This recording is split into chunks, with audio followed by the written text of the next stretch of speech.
Hola, buenas tardes a todos. Muchísimas gracias por acompañarnos en una noche como esta, en la que estamos todos celebrando la Noche Blanca y la noche por excelencia de gala, ¿no? En las galerías y en los museos.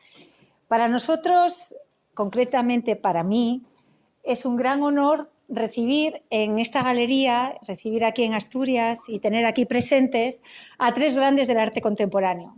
Son dos artistas asturianos que seguramente muchos de vosotros conoceréis. Son los artistas protagonistas de la exposición que tenéis aquí y son dos artistas asturianos, aunque uno no lo parezca mucho. Uno es Lizardo Menéndez, que es de Mieres, igual que yo, y Tadanori Yamaguchi, como su nombre indica, japonés, pero que lleva viviendo aquí en Asturias un montón de años y se le considera ya un pintor asturiano. Y luego tenemos el gran honor de tener con nosotros a Fernando Castro Flórez, que es uno de los grandes del arte contemporáneo, es filósofo, es crítico, es docente, ha comisariado cientos de exposiciones tanto en galerías privadas como en museos públicos en todo el mundo. Ha sido patrono de María Cristina Massabé, del Reina Sofía, y ha escrito en los mejores periódicos, en los culturales, en el país en su momento, en el mundo, y ya desde hace más de 10 años, por lo menos, estás en el ABC Cultural, con lo cual probablemente muchas de las personas que estén aquí, que sigan el mundo de la cultura, estoy convencida de que lo conoceréis. Para mí quería deciros una cosa porque merece especial atención y gratitud, Fernando, y es que ayer, entre otras muchas cosas, estaba dando una charla y presentando un acto maravilloso en Palma de Mallorca, y hoy se ha levantado a las 4:30 de la mañana para poder poder estar aquí con nosotros. Ya ha llegado a las 4 de la tarde, o sea, como si se hubiese ido a Miami. Así que para mí es un gran honor, Fernando, tenerte aquí, el pobre casi sin comer, sin descansar, pero aquí. Muchísimas gracias por estar con nosotros y será un honor escucharos. No, pues muchísimas gracias a Aurora, muchísimas gracias a todos y a todas. Me da mucha pena y ver a tanta gente de pie, porque sé que escuchar una charla de pie es siempre pues muy incómodo, pero bueno, así lo vamos a hacer. Bueno, insisto, ha sido un gusto venir de la mano de Aurora a tu galería, y sobre todo un placer venir a estar con Lizardo y Tadanori. En esta ocasión, Aurora me pidió hace un tiempo, en el verano, que escribiera un texto para la muestra y también que viniera a dar una conferencia y que tuviéramos un encuentro, una conversación, que es lo que haremos cuando termine la parte de la reflexión o de la charla que he traído, en la que hablaremos entre nosotros. Además, pues, aunque sé que tal vez había nervio por parte de ellos, yo he forzado que no preparáramos nada de esa parte, es decir, que no tuviéramos pactadas las preguntas o las respuestas, sino que en realidad fuera surgiendo una conversación más espontánea que tal vez evita el acartonamiento. Por otro lado, cuando Aurora decía que para mí, o hablaba del esfuerzo que para mí supone venir hoy hasta aquí, tendría que decir que no está el esfuerzo, sobre todo por una razón básica, porque yo desde hace décadas, o desde hace muchos años, uno de los sitios en los que acepto venir, aunque sea caminando, es a Gijón. Es decir, que uno de los sitios a los que acepto venir, y es uno de los lugares que cualquier invitación que me hagan, por descabellada que ésta sea, la acepto, es a esta ciudad. Digo muchas veces, y perdón por esta parte más personal, que cuando me jubile, que no lo voy a hacer nunca, pero bueno, siempre tiene que decirlo esto, cuando me jubile, lo querría hacer en Gijón, porque es una ciudad con la que me unen muchos vínculos. Hace muchos años, y esto es en los años 80, me invitaron del Palacio de Revillagigedo, Cajastur, a dar un curso en el que trajimos a distintos conferenciantes. Yo hablaba de Robert Smithson, y al terminar ese día la charla, pues se habían quedado una serie de artistas para hablar conmigo, o para que nos fuéramos a lo mejor a tomar alguna cosa, y el organizador pues cerró la puerta y dejó con la puerta en las narices a los artistas que estaban esperando, y yo creía que los íbamos a encontrar. Me dice, ahora los vemos en un rato, y nunca los llegué a ver. Me llevó con él, me secuestró, y no me pude desembarazar. Y en la semana siguiente que volvía, quiso hacer la misma jugada, pero dije que de ninguna manera, y me fui con el primero que estaba allí, que no era otro que Ángel Nava, el bardo errante. Me llevó al Lucernario y allí se inició esa antigua, ya larga y fecunda relación con los artistas asturianos. Ahí sin duda la persona más importante fue Pilar Lafita, que está aquí, porque Pilar Lafita me invitó a hacer los famosos talleres de arte y espacio público en la Fundación Municipal de Cultura, que fueron un montón de años en los que vine de continuo, veníamos todos los veranos, especialmente con el añorado Javier Utray, que era también como un poco mi cómplice fundamental en hacer aquellos talleres, y eso me permitió, y de eso también voy a hablar un poco hoy, tener una perspectiva bastante pegada al terreno de la situación del arte en Asturias, porque a esos talleres, lo puede recordar Pilar o Adolfo Manzano, que está aquí, pues vinieron pues los artistas que en ese momento estaban activos, muchos de los cuales seguís activos, afortunadamente, diría uno pedantescamente en francés, malgré tout, ¿no? A pesar de todo. Bueno, pues allí por aquel taller pasaron. La primera que vi llegar al taller, que el primer año fue en el Museo del Ferrocarril, fue a Maite Centol, no se me olvidará, que llevaba una boina roja, y entonces yo iba por la calle siguiendo una chica con una boina roja y dije, qué buena pinta tiene esta chica, hasta que vi que era del taller y dije, esto pinta bien, y a partir de ahí pues llegaron Cuco Suárez, Pelayo Varela, Paco Cao, la citada Maite Centol y tantos otros, ¿no? Bueno, esos talleres, como digo, me sirvieron para cobrar conciencia de lo que era la situación del arte en Asturias, y claro, cuando vienes de continuo durante una década y tienes talleres que duraban todo el día, que cuando uno dice que duraban 24/7 tal vez la gente no se lo crea, pero es que venían a buscarnos los artistas al desayuno y se quedaban hasta el desayuno el día siguiente, es decir, que era como el camarote de los hermanos Marx, el hotel en el que estábamos, pues era que estábamos todo el día, una cosa frenética, hasta a mí me servía para adelgazar, es decir, que era una situación rarísima porque volvía uno espídico, ¿no? Y en aquellos talleres, sobre todo, lo que descubriera la enorme cantidad de artistas que había con un talento extremo y la precariedad del sistema institucional artístico y la dificultad que había para sacar adelante los proyectos, y también como muchos de ellos apenas podían para nada sobrevivir de su trabajo como artistas, y sobre todo como algunos pues tuvieron que buscar una salida hacia otro lugar, como fue el caso de Paco Cao, hacia Nueva York, como fue el caso de Abrino Sala, como fue el caso de tantos otros, ¿no? Algunos se quedaron aquí y sobre todo fueron capaces de aguantar el tirón y mantener sus raíces y el contacto con el ambiente en el que habían desarrollado toda su obra. También en aquel momento comprobé que había una especie de mezcla amplia de planteamientos estéticos donde se podía ver aquí en Asturias desde gente que seguía una línea performativa o de performance, que también en aquel momento estaba muy agitada y muy dinámica, pero también artistas que habían trabajado sobre la mitología o los mitos específicos de la ciudad o de la comunidad o de lo asturiano, de lo astur. También algunos que habían tirado por una línea abstracta, pero lo que estaba claro es que había una honda meditación, una honda reflexión sobre las condiciones de la modernidad y que había una clara conciencia de lo que se quería hacer. Bueno, en esos talleres nunca participaron Lisardo y Tadanori, pero también estaban ellos haciendo su trabajo y llevaban ya un camino. Con Lisardo ya me encontré y llegué a escribir un texto hace años.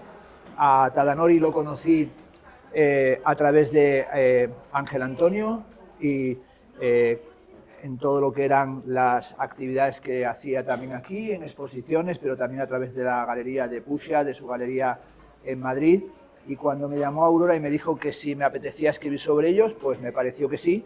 Y sobre todo porque era algo evidente que se podía articular o se podía organizar una cierta reflexión sobre lo que podríamos llamar la pasión geométrica o la organización geométrica del arte, y de esa manera pues escribí un texto que va a servir un poquito como guión, aunque voy a tomármelo con enorme libertad, ¿no? El texto que hice para la publicación o para acompañar la obra de Lisardo y Tadanori es un texto que se titula Las pasiones esenciales de la materia artística y se subtitula Consideraciones sobre las obras de Lizardo Menéndez y Tadanori Yamaguchi. Bueno, parte de una reflexión que hace el conocido escritor Vladimir Nabokov, que es conocido sobre todo por su obra Lolita o Ada o el Ardor, pero que en realidad también es un gran teórico de la estética y un gran teórico de la literatura. Recordemos sus ensayos sobre la literatura rusa o sobre el Quijote, ¿no?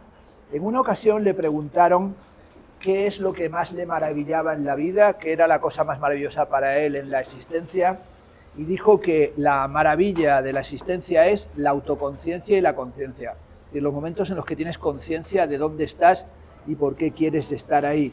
Y sobre todo, dice Vladimir Nabokov, lo más maravilloso de la vida es una ventana que se abre a un paisaje esperanzado en la desolación de la noche del no ser.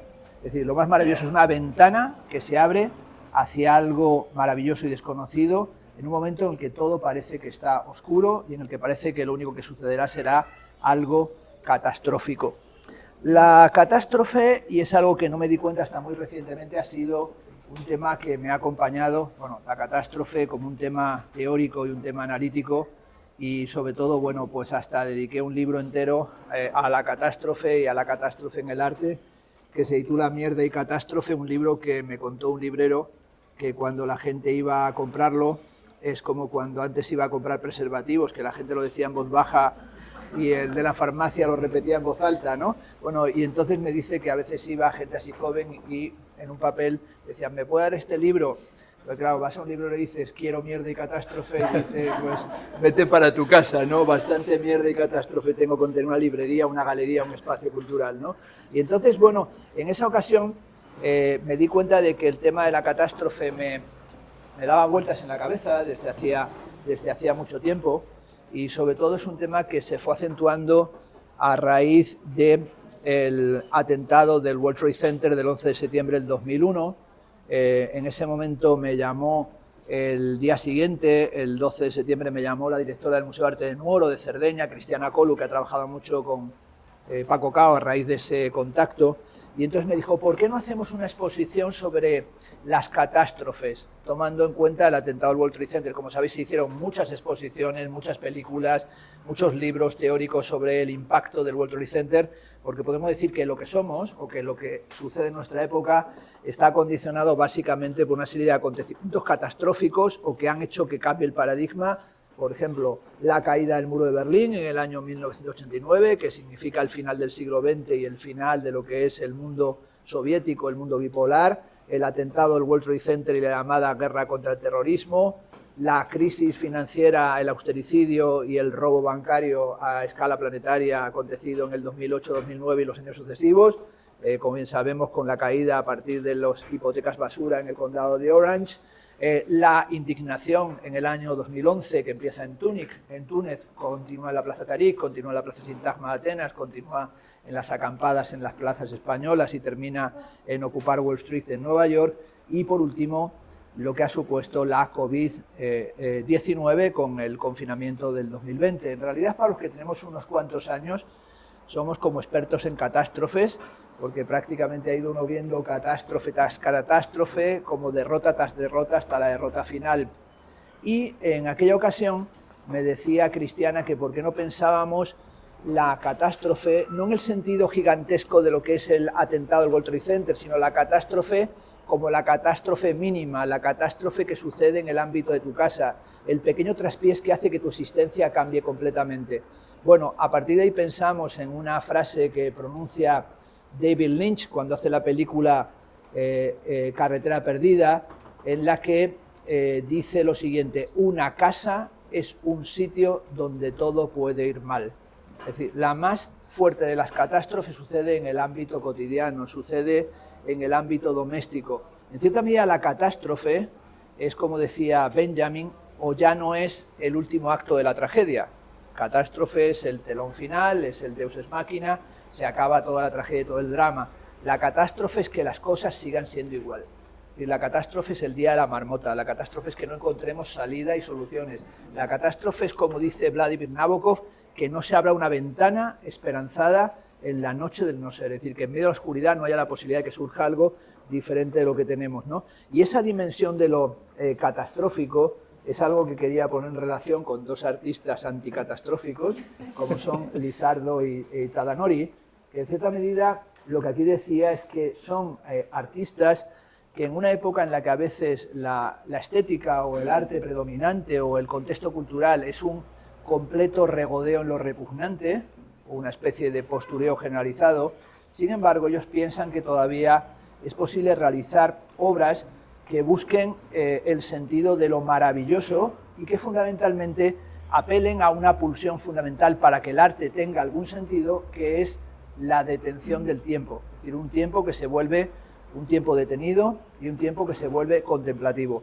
Cuando Aurora me explicaba, y me ha venido muy bien la motivación que ella tuvo cuando planteó esta exposición y cuando acercó a dos artistas que no habían trabajado nunca juntos, no habían hecho nunca una exposición juntos, y aunque conocían respectivamente sus obras, ni siquiera tenían una relación de amistad o de un trabajo compartido, de una línea de contactos entre ellos, lo que me decía Aurora es que lo que le había interesado era que la obra, tanto la de Lizardo como la de Tadanori, es una obra que exige y obliga a la contemplación, que es una experiencia fundamentalmente contemplativa.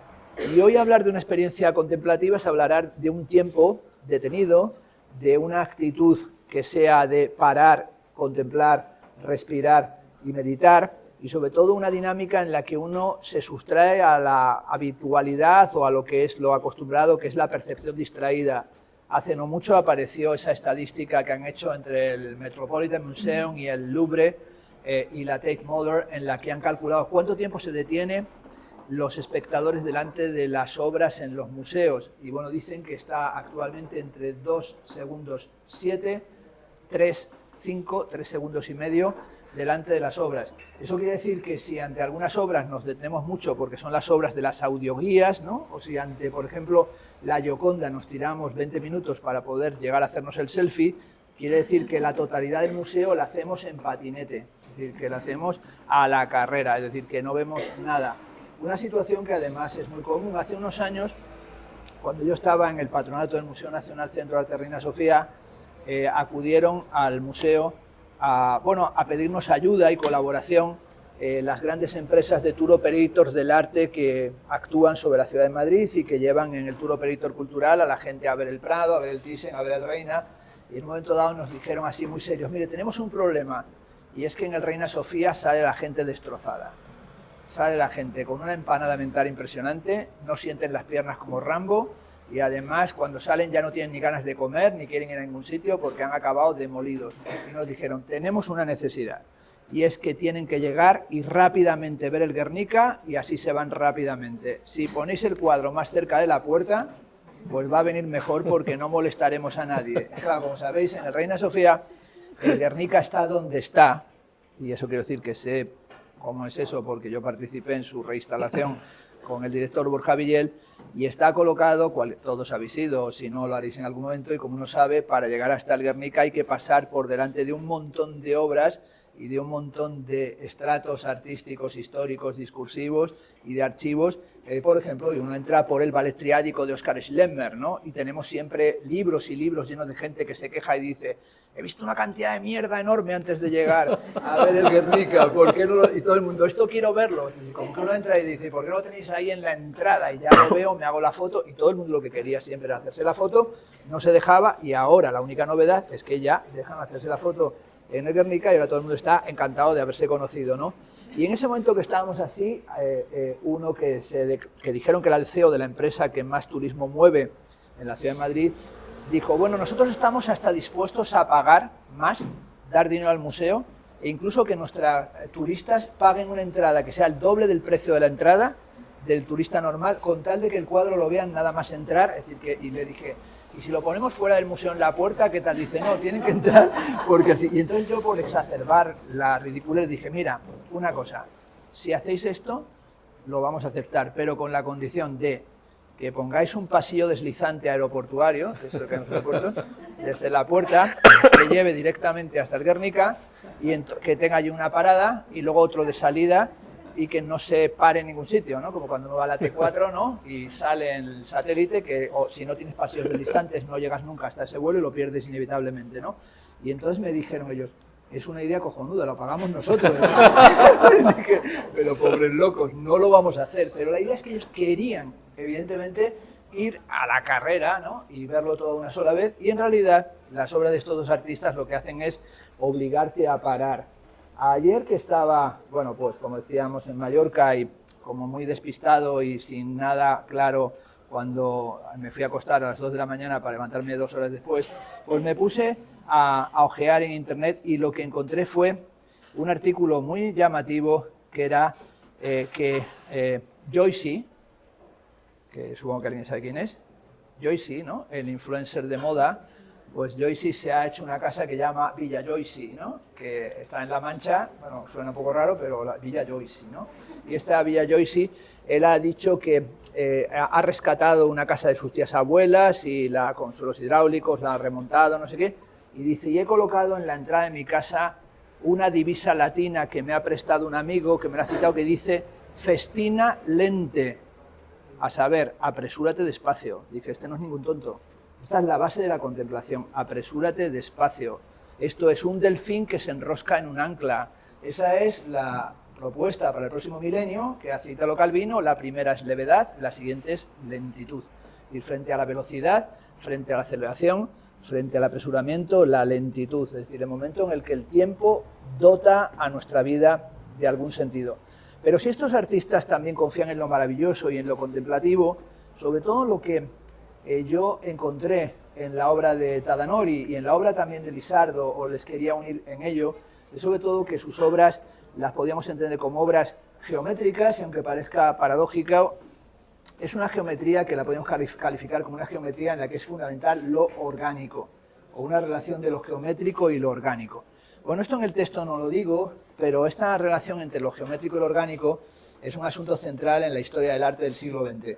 Bueno, una cuestión historiográfica para los que estáis aquí presentes con interés en la historia del arte. Como bien se sabe, la historia del arte, tal y como la canonizó y montó el MoMA, esto es el Museo de Arte Moderno de Nueva York, es una historia en la que Alfred Barr, el director del museo, hizo un famoso diagrama del desarrollo del arte del siglo XX, desde el siglo XIX hasta su época, es decir, los años 30 americanos, y entonces puso una flecha en la que dijo, el arte moderno es necesaria, inevitablemente, abstracto.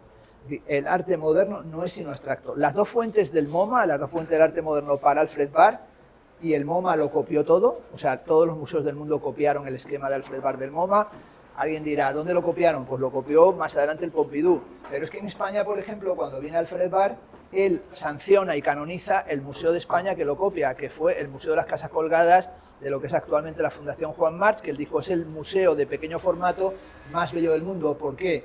Porque es un museo de arte abstracto, es decir, porque solamente defiende el arte abstracto, porque no incluye ningún artista figurativo. Es decir, esa definición de la abstracción, dice Alfred Barr, tiene dos puntales, que son las bañistas de Cézanne y las Mademoiselle d'Avignon de Pablo Picasso. Curiosamente, dos artistas que no son abstractos. Uno de ellos, sobre todo Picasso, absolutamente refractario a la abstracción, porque es el artista central del siglo XX, de las vanguardias, y nunca dio el paso a la abstracción. Es decir, siempre tuvo una obsesión con la figuración, pero sobre todo con un viejo tema, que es la relación del pintor con la modelo. Estaba obsesionado con el relato de Balzac, La Chef de Rinconú, la obra maestra desconocida, y por lo tanto para él convertir la pasión del arte en una pasión que excluyera la relación erótica y sensual con el cuerpo era absolutamente imposible. Esa sensualidad también está en las obras de Tadanori y Lizardo, aunque no lo parezca, pero trataré de explicar que también está ahí. Y ellos se sitúan en esa abstracción, que es en realidad como Barr explica que desde el cubismo y desde el esquema platónico del Mont Saint-Victoire de Paul Cézanne se camina necesariamente hacia el arte americano de ese momento, que era la Escuela de Nueva York. Es decir, para él lo fundamental no era lo que había pasado, era lo que se justificaba en el presente. Ese discurso de que el arte es solo abstracto es un discurso que comulgó con él todo el arte del siglo XX hasta aproximadamente los años 80, en los que ese paradigma en cierta medida se empezó a cuestionar y a partir de ahí aparecieron múltiples tendencias que lo pusieron en duda.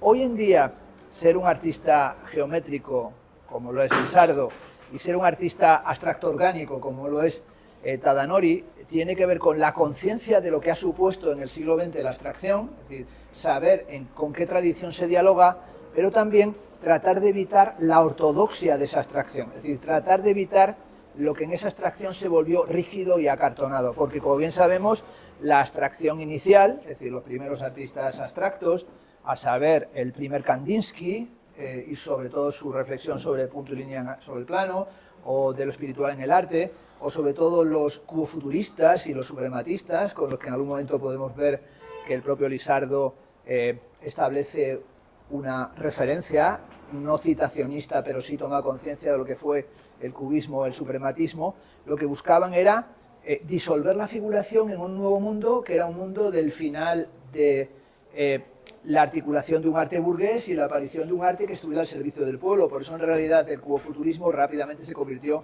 en constructivismo, ¿no? El arte geométrico, en esa línea rígida que nosotros vemos en tantas y tantas manifestaciones artísticas, es en realidad una invención de los años 50, que se lo inventa un señor que hoy está absolutamente olvidado, pero que fue un artista referencial a escala mundial, que es Max Bill. Bueno, este Max Bill fue el padre de la escuela de Ulm, de la nueva Bauhaus, que se hace después de la Segunda Guerra Mundial. Max Bill tiene una obra muy conocida que la han hecho artistas por un tubo, que es su famosa banda de Moebius, y de hecho casi todos los así llamados jardines y parques de escultura en el mundo, desde América Latina hasta Europa, hasta Asia, tienen esculturas que son subsidiarias de ese arte que se llama arte concreto, ¿no? Ese arte concreto, que es el arte geométrico concreto, es la escuela de Ulm, en la que luego continuaron Tomás Maldonado y otros, en la que, por cierto, se insertó uno de los artistas abstractos más fecundos de los años 50 y que más éxito tuvo y que fue el único que le echó un pulso fuerte a Max Bill, que fue el gran Jorge Oteiza, que ha sido, sin ningún género de dudas, el único artista que trató de introducir en la geometría rígida, matemática o algorítmica, computacional o precomputacional de Max Bill, quiso introducir la mitología. De hecho, Max Bill gana la primera Bienal de San Pablo y crea el arte concreto y neoconcreto brasileño, que siguieron Oiticica, Livia Clark, Gia Pape, Valdemar Coldeiro y otros muchos más, y el siguiente que lo gana es Jorge Oteiza. Solo que Jorge Oteiza, para él la geometría no viene de la matematización, o la geometría no viene de las pautas rígidas de una matematización, que sería lo que llamaba Le Corbusier el poema del ángulo recto, sino que la geometría viene de la prehistoria, y la geometría viene del pequeño Cronleg, la geometría viene de los arquetipos, la geometría viene del inconsciente, la geometría se encuentra ya en la mitología. Y sobre todo él aclara una cosa, y es que cuando uno piensa en las estructuras compositivas que tienen ritmos y formas canónicas como la de Lisardo y también la de Tadanori, que parecen matemáticas, en realidad la matemática, como todo el mundo sabe, la matemática, y con que tenga uno un poco de memoria, es lo que más odiábamos de pequeños. Es decir, ¿qué es la matemática? Lo que odiaba cuando eras pequeño, ¿no? Salvo alguno que fuera friki de la matemática, ¿no? Pero en realidad la matemática no es lo que nos han contado que era la matemática. La palabra matemática es una palabra que emplearon los pitagóricos.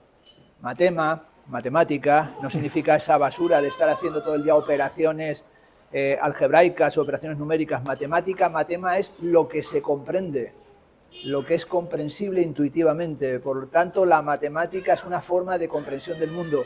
Por eso, cuando en la Academia Platónica pone, y Lisardo lo podría aceptar, y Tadanori también a su manera, arriba Platón hizo grabar una frase que dice: aquí que no entre nadie que no sepa geometría. Eso era lo que ponía en la Academia Platónica. Aquí en la galería de Aurora había que poner: aquí que no entre nadie que no sepa geometría, aquí que no entre nadie que no compre geometría, en esta exposición. Pues ese aquí que no entre nadie que no sepa geometría no es la geometría descriptiva ni la geometría analítica, es la geometría de las sensaciones, los afectos, los conceptos y los perceptos. Es la geometría de la higiene, es la geometría de la relación con tu vida. Por eso lo fundamental es ordenar geométricamente tu mente, tu cuerpo y tu alma para permitir la transmigración de las almas. Si no, no hay metempsicosis. Si no, no puede existir la resurrección. La resurrección es una cuestión geométrica, por eso toda la matemática que se enseñó, toda la geometría que se enseñó, no está atenta a la dimensión arquetípica o mítica que está en el seno de la propia geometría.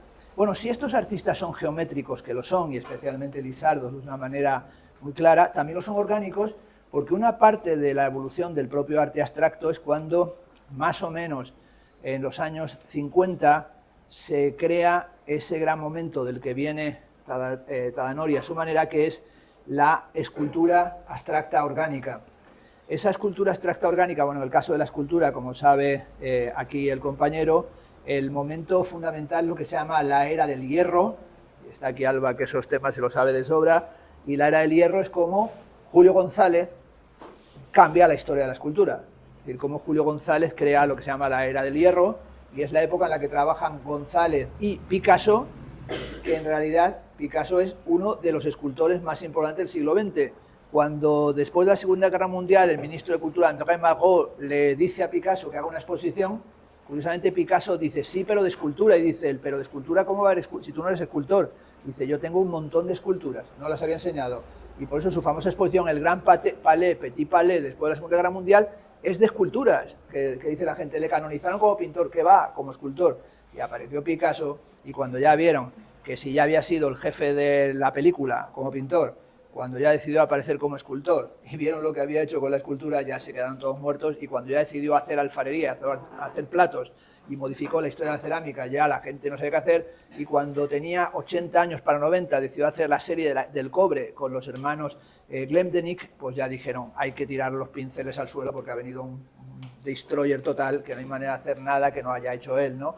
Ese escultor, Picasso, inaugura con Julio González la soldadura, los ensamblajes, por los que Miró siguió de una manera pues prácticamente de ensamblajes objetuales, de Ojet Trouvé, pero luego sobre todo cuando aparece, yo creo que la tradición en la que se insertan las piezas de Tadanori es con esos organicistas o esos escultores orgánicos. Herbert Reed, ¿no?, en su libro La escultura del siglo XX, los asocia con Henry Moore, Barbara Hepworth, con Pevsner, con Gabo, que hoy son tal vez artistas, salvo Moore, los otros menos vistos, pero que son fundamentales. Y sobre todo con un paisano de Tadanori, que es Noguchi, que es un grandísimo artista, y yo cuando veo la obra de él, pues evidentemente, si uno no percibe esa deuda con Noguchi que hay aquí, pues realmente es que ni siquiera entró a ver una pequeña clave, es decir, como Noguchi, que es un abstracto, es también al mismo tiempo un abstracto que sensualiza la materia, que la materia parece que es una materia que se está autoacariciando, ¿no? Es lo que se podría llamar la diferencia entre una visión óptica o una visión áptica, ¿no? Áptica, que es táctil.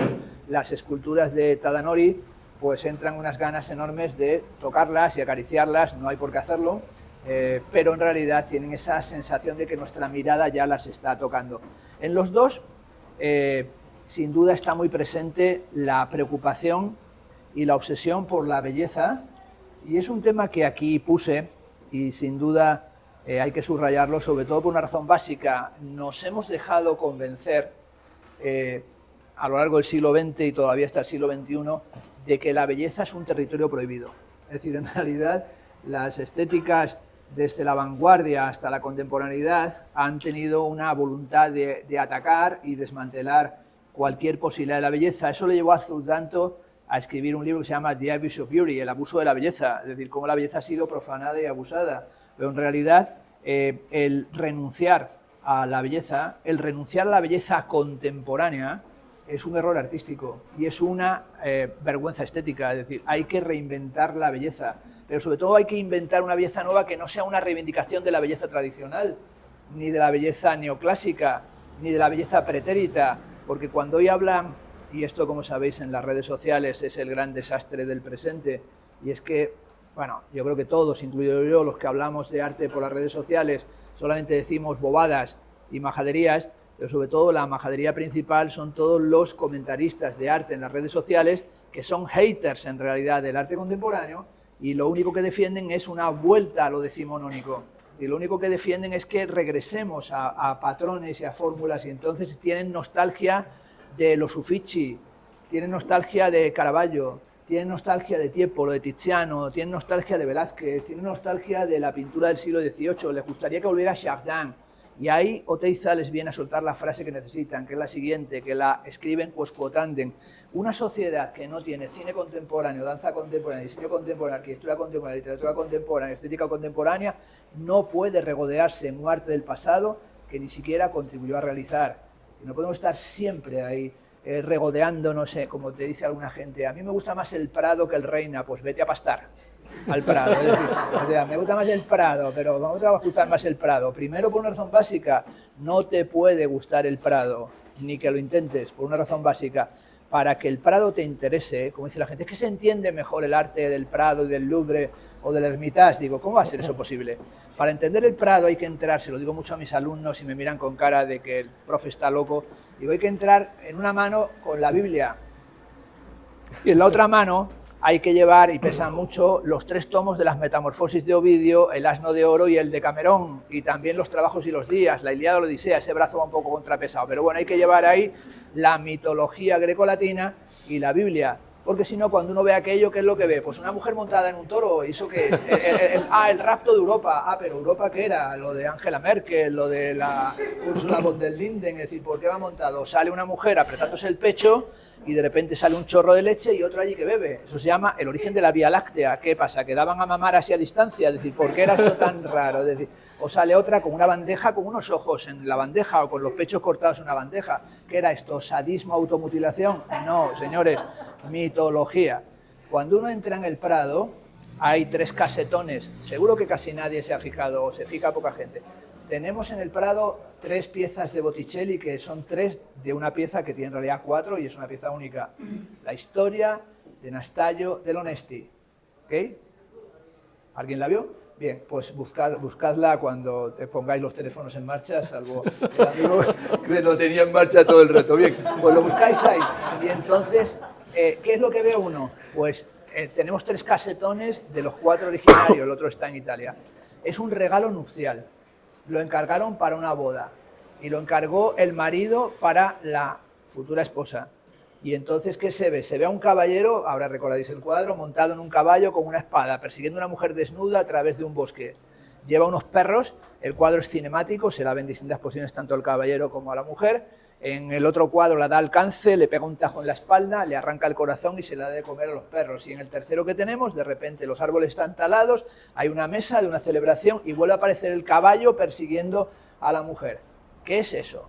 A mí me gusta el Prado. Dirán, no, ¿cómo te gusta el Prado? Pero fíjate qué asco da. Si arrancan el corazón a las mujeres, se lo dan de comer a los perros, hay fiestas y de repente aparece un caballo persiguiendo a una mujer en pelotas. Esto como... No, a mí me gusta el Prado, dice la gente bobamente. No, bueno, no puede ser, es imposible, es inverosímil.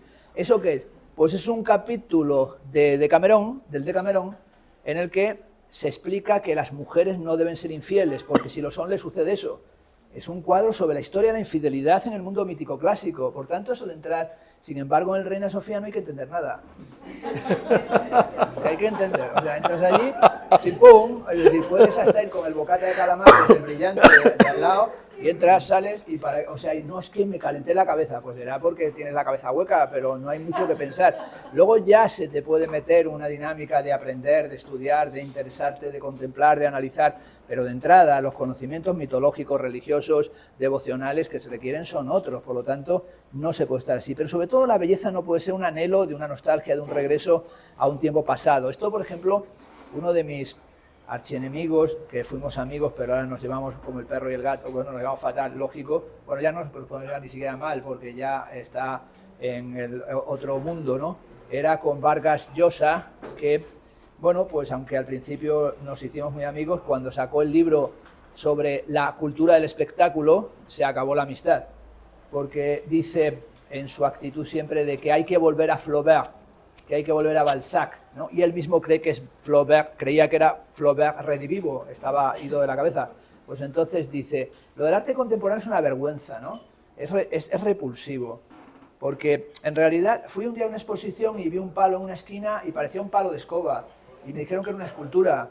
Bueno, era una obra de Ismael Kadare, ni siquiera sabía lo que era. Dice, y una vez fui a la Bienal de Venecia, porque me insistió mucho un amigo, estuve 5 minutos, salí corriendo porque me pareció lamentable todo lo que había. Decir que estuviste 5 minutos en la Bienal de Venecia y juzgaste es como el que dice, bueno, abrí el Ulises de Joyce, leí un párrafo y me pareció una mala novela.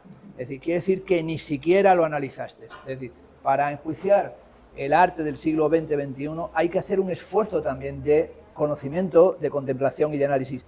Y hay belleza porque hay una búsqueda de belleza que sea una belleza ajustada a las exigencias estéticas, emocionales y conceptuales de nuestro tiempo. Bueno, esa preocupación es una preocupación que aquí en el texto asociaba también a esa idea de que, más allá de lo que serían las obsesiones narcisistas, el problema que hemos tenido nosotros durante años ha sido una prohibición del placer estético. Y la obra de Lisardo y la obra de Tadanori son obras que apelan a la contemplación, a la belleza y también al placer estético. Y sobre todo señalaba aquí esa idea de Stendhal, cuando dice Stendhal que la belleza es, dice él, una promesse de bonheur, una promesa de felicidad. Añade Adorno, una promesa de felicidad aunque no sea todavía real. Es decir, la belleza tiene un componente utópico. Y esa belleza, en el caso de Tadanori y de Lisardo, es una belleza que tiene una dimensión material, hondamente material. En la rigurosa pintura que lo es de Lisardo y en las sensuales esculturas de Tadanori, sobre todo son obras que también no solamente tienen que ver con la contemplación y con la belleza y con la felicidad o el anhelo de felicidad o la utopía que contienen, sino que también yo creo que transmiten, o a mí me lo transmiten y espero que alguien también a lo mejor lo sienta, transmiten una sensación de serenidad. Y hoy en día encontrar espacios de serenidad, aunque surjan de la angustia del propio creador o de procesos que tengan que ver con la angustia o con la ansiedad o con la dificultad, pero finalmente generan esa serenidad que tiene que ver con la necesidad de encontrar un asentamiento sereno, pero sobre todo esa búsqueda de lo esencial. La obra de estos dos artistas tiene que ver con la tradición, como hemos dicho, de la abstracción y de la escultura orgánica, de la tradición de la propia modernidad y la forma en la que ellos lo reformulan. Es lo que se llamó en su momento la opción analítica en el arte moderno, así la calificó Filiberto Menna, pero sobre todo es esa estética que viene, por mencionar de alguna manera, desde Malevich hasta el presente y que en cada caso va también teniendo que ver con otra cuestión que le interesaba mucho a los cubofuturistas, que era lo que llamaba Tarabukin, que era un teórico de los cubofuturistas, la factura. Es decir, cuando uno hace este tipo de obras, algo que es fundamental es sobre todo la factura.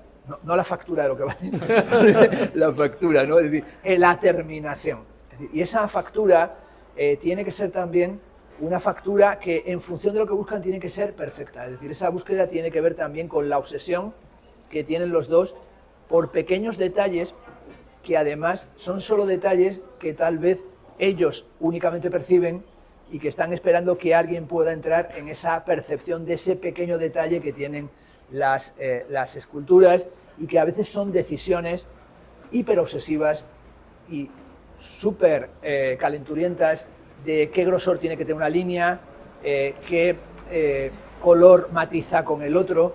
En el poco rato que hemos estado charlando eran siempre como cosas de detalle, por ejemplo, cuando Tadanori, con aquella pieza que es de Calatorao, ¿no?, me dice, bueno, esta pieza tal, y dice, pero algo que me encanta es la veta blanca, que se ve desde aquí como un hilo, la veta que recorre la piedra, y yo supongo que Tadanori me estaba como diciendo, a ver si este es tan tosco que ni la ha visto, ¿no? Pero es como, le voy a decir, fíjate en esto, ¿no? Y en el fondo, si fijarse en esas cosas, es como decía Barbour.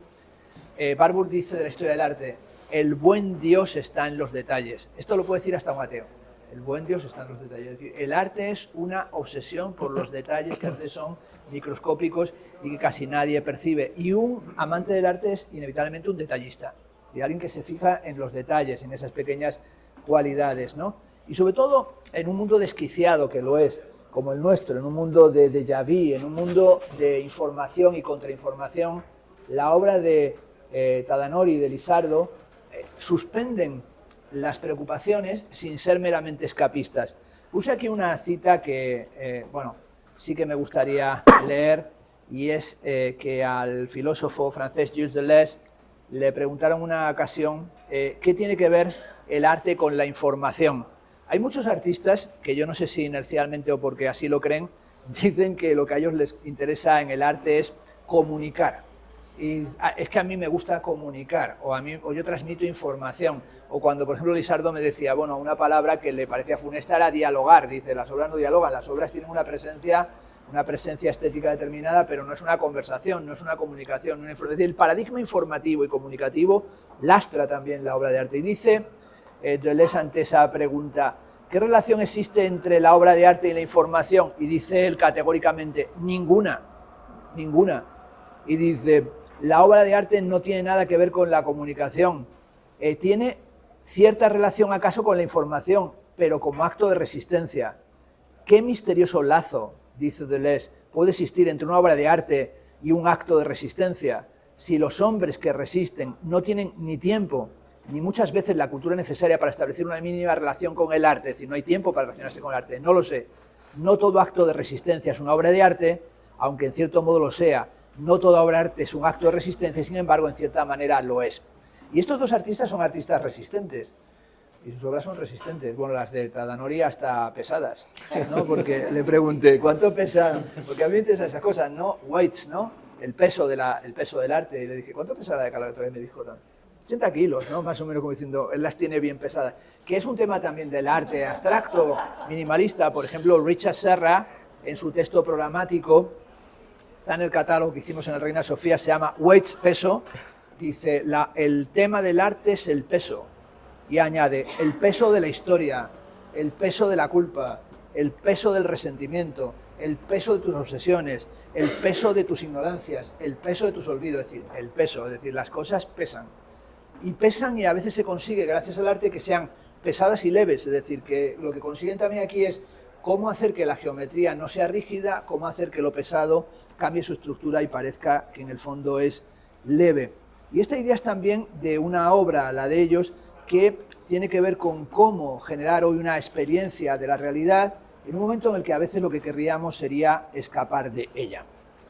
La obra de Lizardo y Tadanori, como decíamos, es una obra que la podríamos calificar las dos, no es figurativa, no es anecdótica, no es narrativa, no ensambla acontecimientos que remitan a algo ajeno a la propia obra de arte. En ese sentido, se puede decir que los dos son artistas modernos en el sentido greenbergiano, es decir, o también en el sentido de cuando Frank Stella le preguntaron ¿qué es el arte? Y dice, what you see is what you see, lo que ves es lo que ves. Es decir, esto es lo que tienes es que centrarte en lo que ves, ¿no? Y los dos son abstractos y sobre todo aquí dediqué unas páginas que me las saltaré, pero más que nada a qué es esto de la abstracción y sobre todo cuándo empieza todo ese proceso de la abstracción y la preocupación por lo abstracto y lo concreto.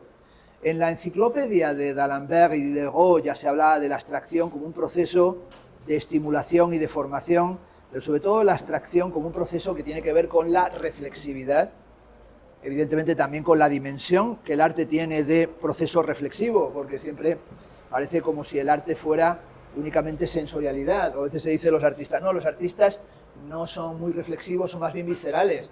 Esta cuestión de que sean viscerales me parece una chorrada impresionante, ¿no? Como si pintaran o hicieran sus obras con los hígados, con el hígado, con los riñones, o con los pulmones, o con la vesícula, ¿no? En realidad, el arte, como dijo Leonardo, es cosa mental. El arte es cosa mental. Es decir, cuando se habla de artistas conceptuales, en realidad, todo artista es un artista necesariamente reflexivo. Otra cosa es que sea un artista muy discursivo, que haya retorizado su planteamiento teórico, pero que es un planteamiento abstracto y reflexivo, eso es así. Es decir, lo estético, la estética no es solo la sensorialidad, la estética es la sensación y la cognición. Es decir, lo que sentimos, aesthesis, la sensorialidad y también la reflexión. Y sin duda esa dimensión es también la dimensión de lo abstracto. También aquí hablaba de la importancia que tiene el impulso de pintar y el impulso de esculpir como una búsqueda, aunque sea en la abstracción, de una corporeidad. Es decir, cuando uno pinta, cuando uno esculpe, cuando uno hace una obra de arte, lo que está buscando es una corporeidad, pero sobre todo una materialidad que tenga un carácter esencial y hermoso, lo que llamaríamos una sensación material. En las obras de Tadanori y de Lizardo no se busca lo ilusionístico, insisto, ni lo narrativo, y en algún momento hasta he hecho alusión en su obra a una dimensión cognitivo-sensual, esto es, estética, que he puesto en relación con lo sublime, o con la idea de lo sublime, o con esa categoría en la historia del arte y de la estética. Bueno, como sabéis, la noción de lo sublime aparece en los debates de la estética con Burke, lo continúa Immanuel Kant, y sobre todo Kant es el que le da la formulación más precisa. Él dice, lo sublime es el momento en el que es imposible reducir a concepto una experiencia sensorial. Bueno, para él, esa imposibilidad de reducir a concepto una experiencia sensorial, dice él, tiene dos formas, lo sublime dinámico y lo sublime matemático. Lo sublime dinámico es, por ejemplo, la experiencia que tenemos cuando estamos ante el mar o en un barco en el mar y se produce una galerna y esa tormenta marina genera una sensación dinámica que parece que va a acabar con nuestra vida. Lo sublime dinámico también, por ejemplo, es una luz de nieve en las montañas, la experiencia que tenemos en un collado, en una montaña. Lo sublime matemático es la experiencia del desierto, somos incapaces de mensurar la dimensión que tiene el propio desierto. Esa experiencia en realidad la inventa un señor que es un poeta previo a Kant y a Burke, que es Petrarca, que es el que inventó la montaña, ¿no? La montaña como un lugar al que ir. Bueno, hay dos sitios a los que se va, pero que en realidad no había ninguna razón para ir, que son la montaña y la playa.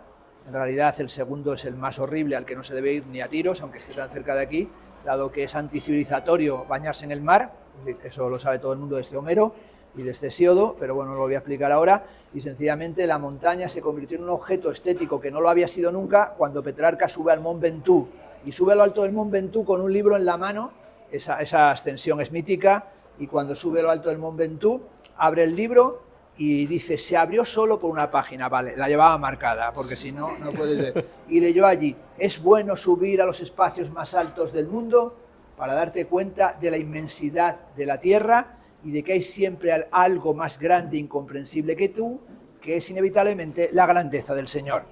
Esa página es de la Civitas Dei, la ciudad de Dios de San Agustín.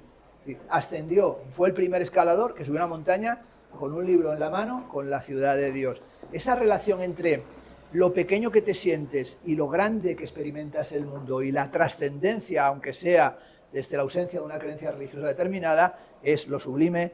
Bueno, yo que me he dedicado mucho a andar por las montañas y que hoy tenemos como finalmente nuestro montañero ha conseguido subir el Manaslu, ¿no? Con 86 años, pues también imagino que ha tenido esa experiencia sublime, que es la de estar en un sitio en el que es imposible categorizar lo que está pasando. En esta vida esa experiencia sublime es lo sublime, lo que está por encima de los límites, por encima y por debajo, que a veces no hay que ir a lo alto de una montaña o estar en una galerna montado en un barco, en un bateau ivre, en un barco a la deriva. Basta con haber asistido al nacimiento de tu hijo, haber asistido a un parto, para darte cuenta que lo sublime es también lo sublime corporal. Es decir, allí cuando está uno no necesitas ninguna categoría. Ves un cuerpo saliendo de un cuerpo. Eso es lo sublime físico, eso es lo sublime corporal. Por tanto, lo sublime es que el concepto y la categoría no da cuenta de todas las experiencias del mundo. Por eso existe el arte. El arte no es la ilustración de un concepto.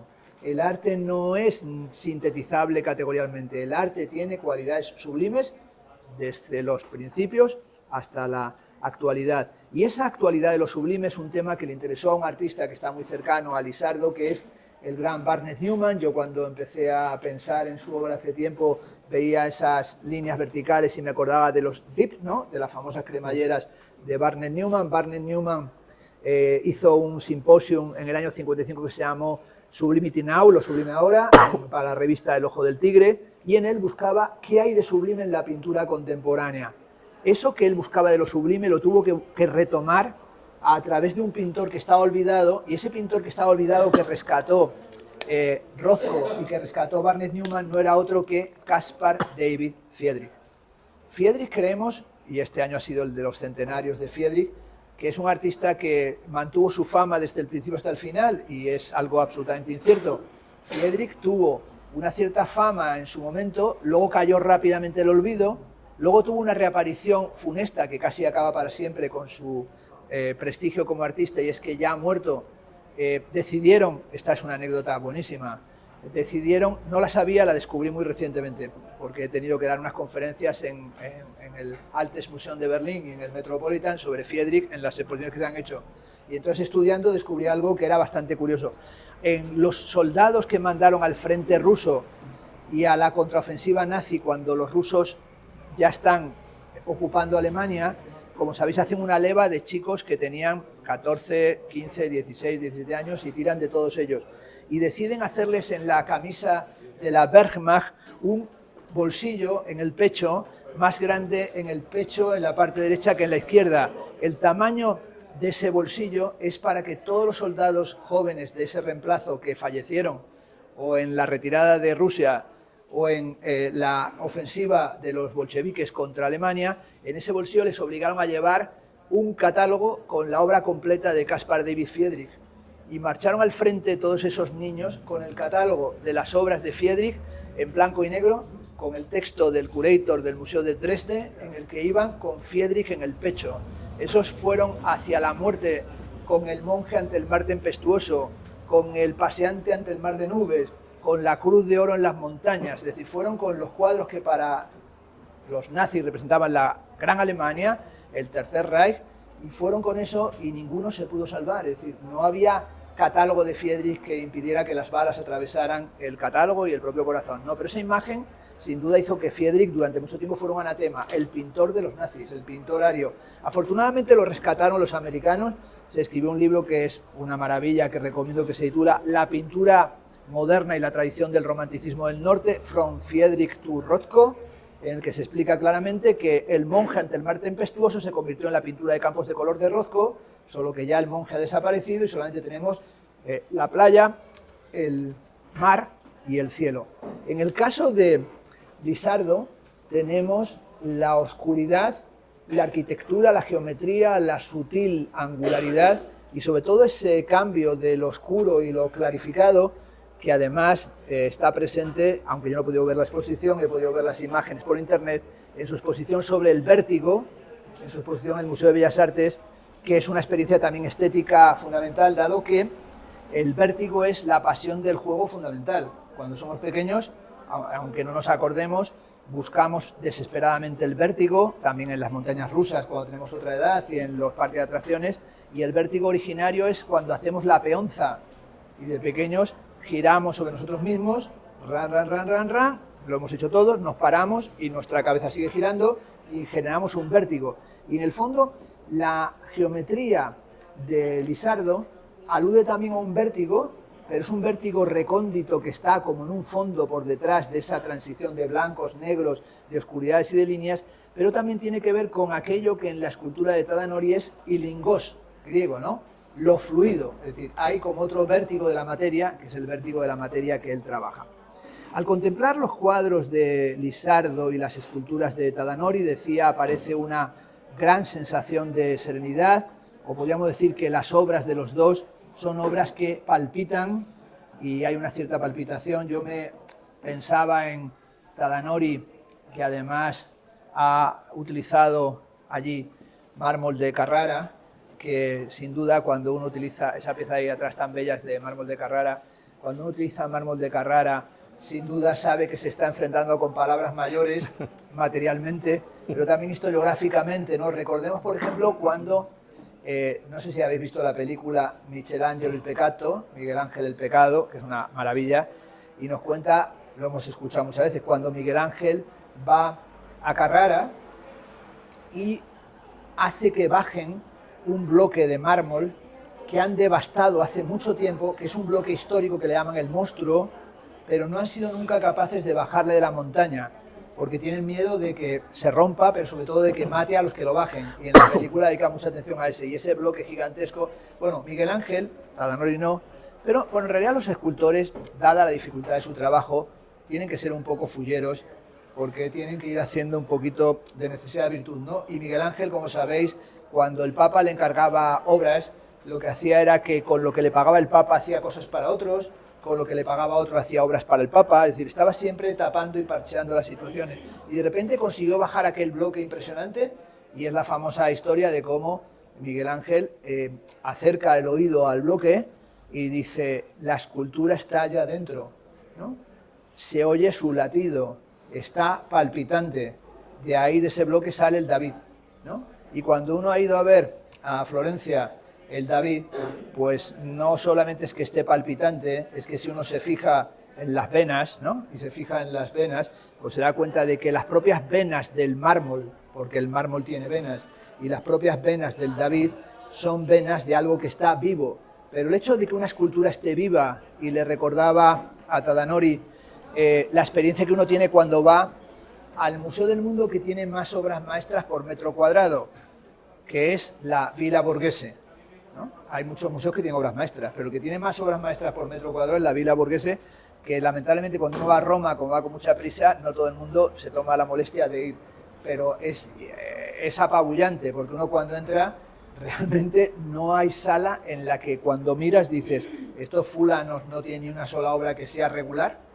Es decir, ves ahí los Caravaggios, pero sobre todo en medio de toda la obra brutal que uno ve, hay uno que se convierte en el jefe por encima de todos, que es Bernini, porque allí lo que tienen son los grandes Berninis, y cuando vemos esos Berninis en los que hay un rapto y vemos la mano, que la mano toca la carne y la carne de mármol es carne, es decir, que el mármol cede ante la mano, ¿eso por qué sucede? Pues sencillamente porque es la historia de la escultura y la historia del arte, que es la relación de Pigmalión y su criatura.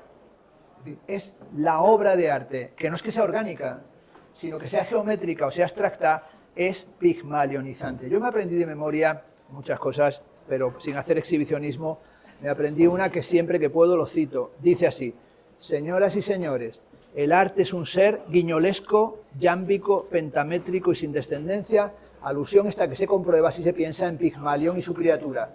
Así comienza la conferencia El Meridiano de Paul Celan. ¿Qué significa eso? Que Pigmalión dotó de vida su escultura, pero a medida que la escultura cobra vida y él pisa el pedestal donde está colocada la escultura, él se petrifica porque transfiere su vida a la propia escultura. Esto es lo que sucede en el arte, es decir, que tú te vas petrificando. La famosa teoría del gran tratado de estética, que casi nadie se da cuenta que lo es, uno de los mejores tratados de estética del siglo XIX-XX, es El retrato de Dorian Gray de Oscar Wilde. No es una novela, es un tratado de estética, de la primera página a la última, y trata de cómo las obras vampirizan la vida del artista. No es que el Gray esté más joven, es que la obra envejece, pero también envejeces tú con la obra, transfieres tu vida, transfieres tu existencia. Y en esa circunstancia, sin duda, es ahí donde Lisardo y Tadanori trasladan una obra que es una obra, la de los dos, en mi opinión, palpitante y viva. Termino. La tarea del arte, aquí me pongo así muy rimbombante, la tarea del arte puede que sea, por decirlo de forma simplificada, que bueno, a veces hay que decir cosas simplificadas, la tarea del arte es acercarnos al filo de lo inexplicable. La tarea del arte no es explicar las cosas, la tarea del arte es complejizar las cosas. Si uno quiere las cosas fáciles, que vaya al Carrefour.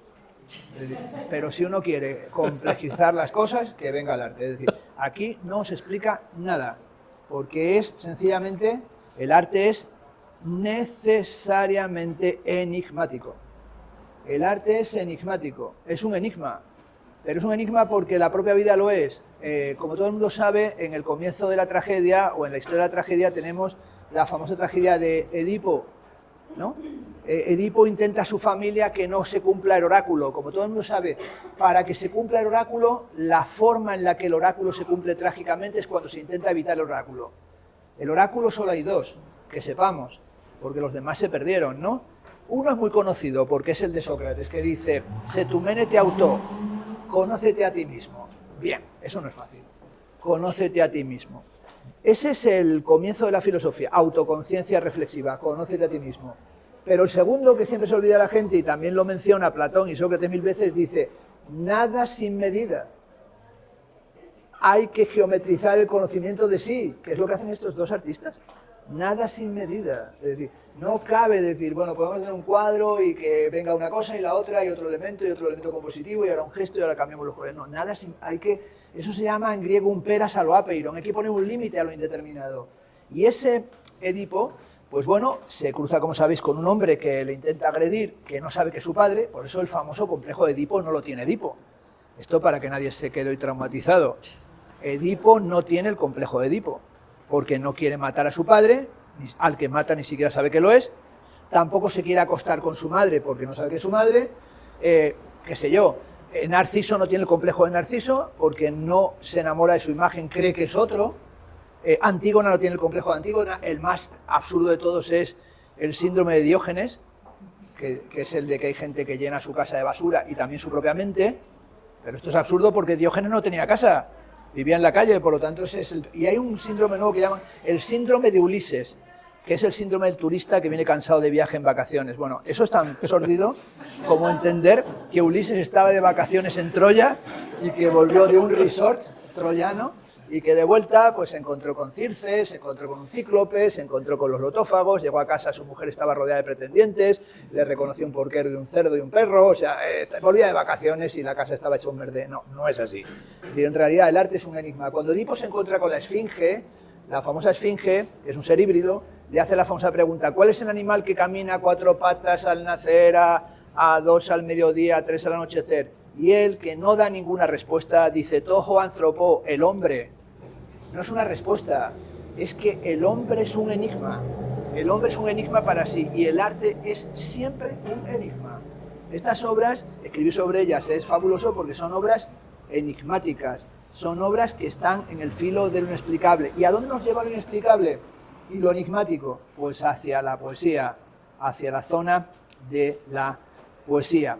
Aquí sí hay una cita bella de Adam Zagajewski que se titula En defensa del fervor, porque lo voy a leer porque lo dice mejor de lo que yo lo pueda decir, prefiero no parafrasearlo. Dice: ¿qué es la poesía? Por suerte, no lo sabemos muy bien y no necesitamos saberlo de un modo analítico. Ninguna definición es capaz de formalizar ese elemento de la naturaleza. Yo tampoco tengo ambiciones definidoras. Sin embargo, resulta atractivo entender la poesía como un movimiento entre las cosas. La poesía es el, dice Zagajewski, fervor que precede a la ironía. Muy buena definición. Es el canto lleno de imperfecciones. Necesitamos la poesía, dice Zagajewski, como necesitamos la belleza. La belleza no es, dice este poeta, para los estetas. La belleza es para todo aquel que busca un camino serio. Es una llamada, una promesa, tal vez no de felicidad, sino una invitación a continuar caminando en un peregrinaje eterno. El arte es, como demuestran Lisardo y Tadanori de forma magistral, una pasión entre lo imprevisto, lo inaudito, lo planificado, lo geométrico y lo orgánico. Es una búsqueda de nuevas experiencias, una práctica obsesiva que se consigue a través de la soledad y se consigue incluso a través del apartamiento del mundo, ¿no? Hablando con Lisardo, en el rato que hemos podido hablar, que ha sido poco, como nos conocimos y escribí sobre él hace tiempo, pues ha sido muy curioso porque me ha dicho 2 veces o 3, bueno, es que yo me fui. Yo hubo un momento en el que me fui, hubo un momento en el que me aparté. Le dije, no, yo me aparté. Y me ha parecido una buena posición también, porque en realidad el apartamiento del mundo es una vía del conocimiento y de la sabiduría. Lo llaman los griegos metoikesis, ¿no? Hay un libro de Sloterdijk sobre eso, de Peter Sloterdijk, dice: ¿a dónde se va cuando ya no se puede uno apartar del mundo? Bueno, apartamento suena como si fuera un apartamento, no apartamiento el que se aparta. ¿A dónde se va uno cuando se aparta del mundo? Dice, antes hacia la vida eremítica, ¿no? Antes se iba uno a la ascesis, ¿no? Antes se iba uno a la peregrinatio vitae, antes se iba uno a la terra non descoperta, antes se iba uno al monasterio, a la idiorritmia, al convento. Dice, cuando ya no hay ningún sitio en el que refugiarse en el apartamiento del mundo, solamente queda un sitio en el que refugiarse, la música. Eso es verdad. Y estas obras son también musicales, porque aunque en el texto no lo dije, pues en realidad las pinturas de Lisardo se pueden interpretar musicalmente, porque son formas de canonización, de progresión y de variación, que cualquiera que haya estudiado música pues sabría perfectamente que podríamos tocarlas y componer a partir de ellas y sobre todo desarrollarlas de la forma más sencilla y elemental, y sencillamente ese cuadro de allí sonaría, si nosotros lo interpretáramos, muy parecido a una canonización de Händel o de Dowland. Hace unos años, cuando yo traté a Pablo Palazuelo y le hice la exposición para Reina Sofía, pues Palazuelo, que era un personaje de una brillantez tremenda, también un artista geométrico que Lisardo lo conocerá perfectamente, me dijo, a mí en realidad, bueno, la anécdota la puedo contar porque ya uno de los interpelados, ya muerto, ya no le va a molestar, reapareció en Soledad Lorenzo, todos sabíamos de su importancia, de lo que hizo en París, de lo que hizo en Londres, de su lugar con la Galería Maig, de su relación con Chillida. Hay una anécdota muy buena y es que están un día en una librería de la Bulla de Jean-Jacques de Fossé y están Palazuelo, que era más alto que yo, comprando unos libros esotéricos, porque tenía una biblioteca esotérica alquímica y numerológica, Matila-Yica y otras cosas, alucinante, era lo único que leía. Y de hecho vivía en un castillo templario y él vivía en triángulos geométricos de geometrías esotéricas, o sea, eso era un tema que me llamó la atención poderosamente. Estaba cogiendo un libro y llegó un señor muy mayor y quiso coger el mismo, lo tenía ya palazuelo y tenía una cara de mala hostia impresionante, y entonces el bajito con un pañuelo rojo le dijo: déjenmelo a mí que soy más viejo, lo necesito, lo necesito. Y dijo: no, no, más lo necesitamos nosotros, Chillida y él, porque hemos oído hablar mucho de este libro. El libro era un libro de Stanislas Klosowski de Rola, sobre geometría alquímica, y de repente el viejo le dijo: no, pero a mí me lo dejan porque yo lo necesito. Y dice: además, si me lo dejan, yo les puedo ayudar porque vivo en París. Y dijeron: no, pero es que nosotros somos artistas. Y dijo él: ah, pues yo puedo escribir algo sobre vosotros. Y dijeron: ¿este pirao quién es? Y dijo: yo tengo un amigo que tiene una galería y si queréis os ayudo, hablo con él. No había visto la obra, solamente quería el libro. Quiero decir que la anécdota es así. Le digo: si me dejáis el libro, yo hablo con él y entonces os hago un texto y a lo mejor os mete. Entonces se quedaron, llévate el libro, porque pensaba: este nos apuñala, ¿no? Porque está loco. Se lo dieron y entonces les dijo: bueno, pues me dais tal. Y le contaron, sin ver ni una obra. Aquel tipo escribió el texto, pim, pam, pum, vuela, y les llamó: ya está la exposición. Y hemos preparado el catálogo. Dijo: ¿con qué obras? Cuando se hacían sin imágenes. Y dijo: ¿pero cuál es la galería? La Galería Maeg. Y dijeron: ¿quién coño eres tú? Y era Gastón Bachelard, famoso filósofo, hizo un texto sobre la poética del agua y la poética del aire. Lo que pasa es que al publicarlo lo cambiaron y se lo dieron el de Chillida a Palazuelo y el de Palazuelo a Chillida, aunque me dijo Palazuelo, a mí me dio igual, porque con tal de que escribiera Bachelard ya me quedé conforme. Entraron por la puerta grande y él, cuando reapareció, pues nos citaron en la galería y fue una anécdota que yo siempre cuento si puedo, en esta ocasión también lo voy a hacer, y entonces nos citaron a 3 críticos, yo era el más joven. Y entonces cuando yo llegué al que estaba ya arriba en el despacho, yo no le veía, le estaban llamando de todo, pero le estaban insultando gravemente. Y entendí que el que insultaba era el artista. Y entonces le llamó de todo, pero le puso a caer de un burro. Y entonces vi bajar al interfecto, cabizbajo, y era Calvo Serrayer. Y dije yo: joder, pues si a este le han insultado, a mí me va a caer la gordísima. Luego vi que insultaban a otro, que también le oí que se quiso como levantar y remontar. Y al bajar era un querido amigo mío catedrático que sigue vivo y de cuyo nombre no lo voy a mencionar, pero que bajaba y me dijo: es un cabrón, me ha insultado. Digo: sí, lo estoy oyendo. Como cuando vas a que te hagan una colonoscopia, que oyes gritos, ¿no? Hay ya gritos dentro y cuando tú entras ya hay gente gritando allí, ¿no? Y dije: o al dentista, ¿no? Dije: joder, aquí hacen pupa. Entonces subí y dije: bueno, si han gritado a Calvo y al otro, que es también un catedrático emérito y una figura profesora, está en Francia y en Alemania, dije: ¿qué va a ser de mí? Y entonces le vi y me dijo: estoy calentito, me dijo, estoy muy quemado. Y dije: muy bien, maestro. Y dice: no te sientes, me dijo, no te sientes. Punto primero, he tratado a unos idiotas, unos gilipollas. Y dije yo para mí: sí, porque eran enemigos míos, no digo: sí, son gilipollas. Dice: aquí para sentarse, lo fundamental, ¿qué sabes de los presocráticos? Esa fue la primera frase que me dijo. ¿Qué sabes de los presocráticos? Dije: ¿de los presocráticos? Le dije yo: de Kirk y Raven. Dijo él, que es el editor, ¿no?, de los presocráticos. Dijo: ahí va mi madre, siéntate. Y nos hicimos íntimos solo porque yo había estudiado los presocráticos. Y él solo hablaba de los presocráticos, de Tales, de Anaximandro, de los filósofos que buscaron el arjé, el principio de todas las cosas. Para él lo fundamental era el número, la organización del mundo a partir del número en el sentido presocrático y pitagórico, lo matemático. Y entonces en una ocasión me dijo: mira, lo que tengo que hacer ya es que toquen mis cuadros. Compositores. Y contactó con Claude Esteban y hizo toda la composición sobre el agua y los aires y los vientos, los que tocaron con violines, con pianos, con clavicémbalos, sus piezas a partir de la estructura que tenía la propia obra. Es decir, la obra tiene musicalidad. Es verdad que hoy ni siquiera nos podemos ya refugiar en la música. Termino. Es ahí donde la exigencia del arte es la exigencia de esa musicalidad, de esa mezcla, como digo, de lo imprevisto, lo inaudito, de lo formalizado y lo indeterminado, de la factura y la materialidad, una práctica obsesiva que se completa a veces a través de la soledad. Aquí había tomado una reflexión que hace el propio Lisardo, te quiero citar, en la que dice lo siguiente: los seres humanos estamos condenados a la interacción con los demás. Esto parecía en Lisardo como un momento sartreano, ¿no? Como lo de que el infierno son los otros, ¿no? Estamos condenados a interactuar con los demás y con los objetos también, pero en esas interacciones a veces hay, dicen, más soledad que en ningún sitio.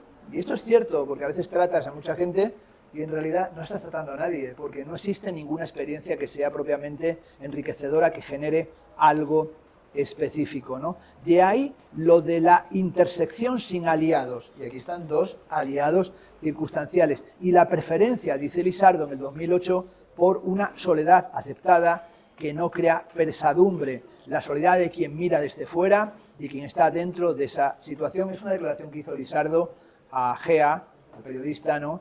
En La Nueva España, la recogí en el 2008. Termino. El arte escribió con lucidez, siempre lo hizo, Paul Klee, y sin duda yo creo que casi todos los artistas que han tirado hacia lo geométrico poético, ¿no? Y hacia lo geométrico, poético y orgánico han tenido inevitablemente que tomar algo en algún momento de Paul Klee. Salió hace poco un estupendo libro sobre la influencia de Paul Klee en el arte español contemporáneo y se refería a la generación de Manolo Millares, a la generación de Antonio Saura, a la generación de Antoni Tàpies, y nos damos cuenta de que esos grandes artistas abstractos del Paso y de Dau el Set, ¿no? De la generación del gran informalismo español, todos ellos miraron, sí, mucho a los norteamericanos, pero sobre todo miraron mucho a Paul Klee, cómo era capaz de un cuadrito de ese tamaño crear una estructura que era geométrica, pero que a veces era también animal, ¿no? Y cómo aparecían equilibristas, cómo aparecían peces, cómo aparecían aves, cómo aparecía el Angelus Novus, ¿no? De Benjamin, que era propietario del cuadro, ese ángel nuevo que está arrastrado hacia el futuro, y dice Benjamin, el Angelus Novus está arrastrado hacia el futuro y vuelve la cabeza para ver cómo las ruinas crecen hasta tocar el cielo, y dice Benjamin, eso que nosotros llamamos progreso es en realidad la catástrofe sin fin, con lo que estábamos iniciando. Y dice Paul Klee en ese texto, que es su texto de la confesión creadora, el arte no repite las cosas visibles, sino que posibilita la visibilidad. Termino. Las estéticas de Lisardo y de Tadanori inclinan la geometría, es decir, curvan la geometría, incluso cuando aparecen las líneas verticales y rectas, ponen en cuestión la rectitud y abren una ventana que hace que por un momento recordemos que la belleza es y tiene que ser una promesa de felicidad. Muchas gracias. Wow.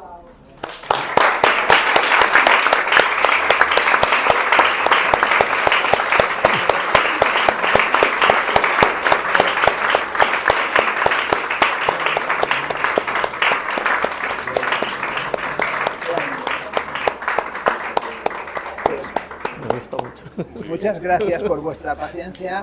Ahora viene la parte que supongo que es más atractiva o interesante también para mí, que es la parte en la que vamos a conversar.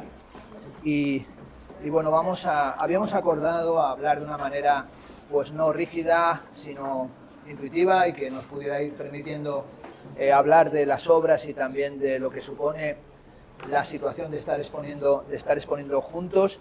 Y bueno, si os parece, podemos empezar precisamente por eso, ¿no? Para luego ir hablando específicamente de vuestras obras, es decir, ¿cómo ha sido, empezamos por Lisardo, esta experiencia de hacer esta exposición aquí en la Galería de Aurora y coincidir con Tadanori, tu obra pictórica con la obra de Tadanori?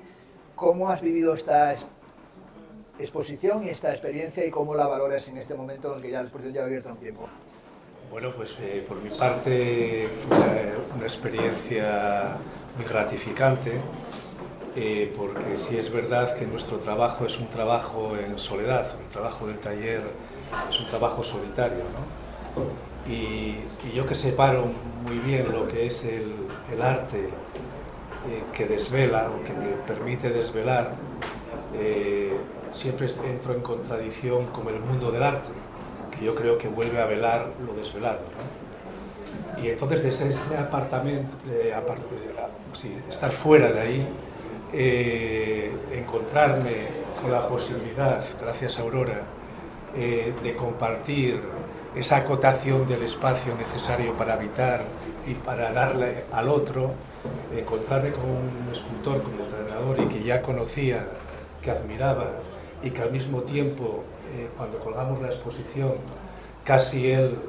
colgaba mis obras y yo colocaba las de él. No teníamos falta de decirnos nada, que sí es verdad que en el mundo del arte necesita muchas explicaciones, muchas acotaciones. Ahí están las filosofías para decir, no la filosofía, sino las filosofías en plural, las psicologías, para explicarnos aquello que muchas veces es inexplicable.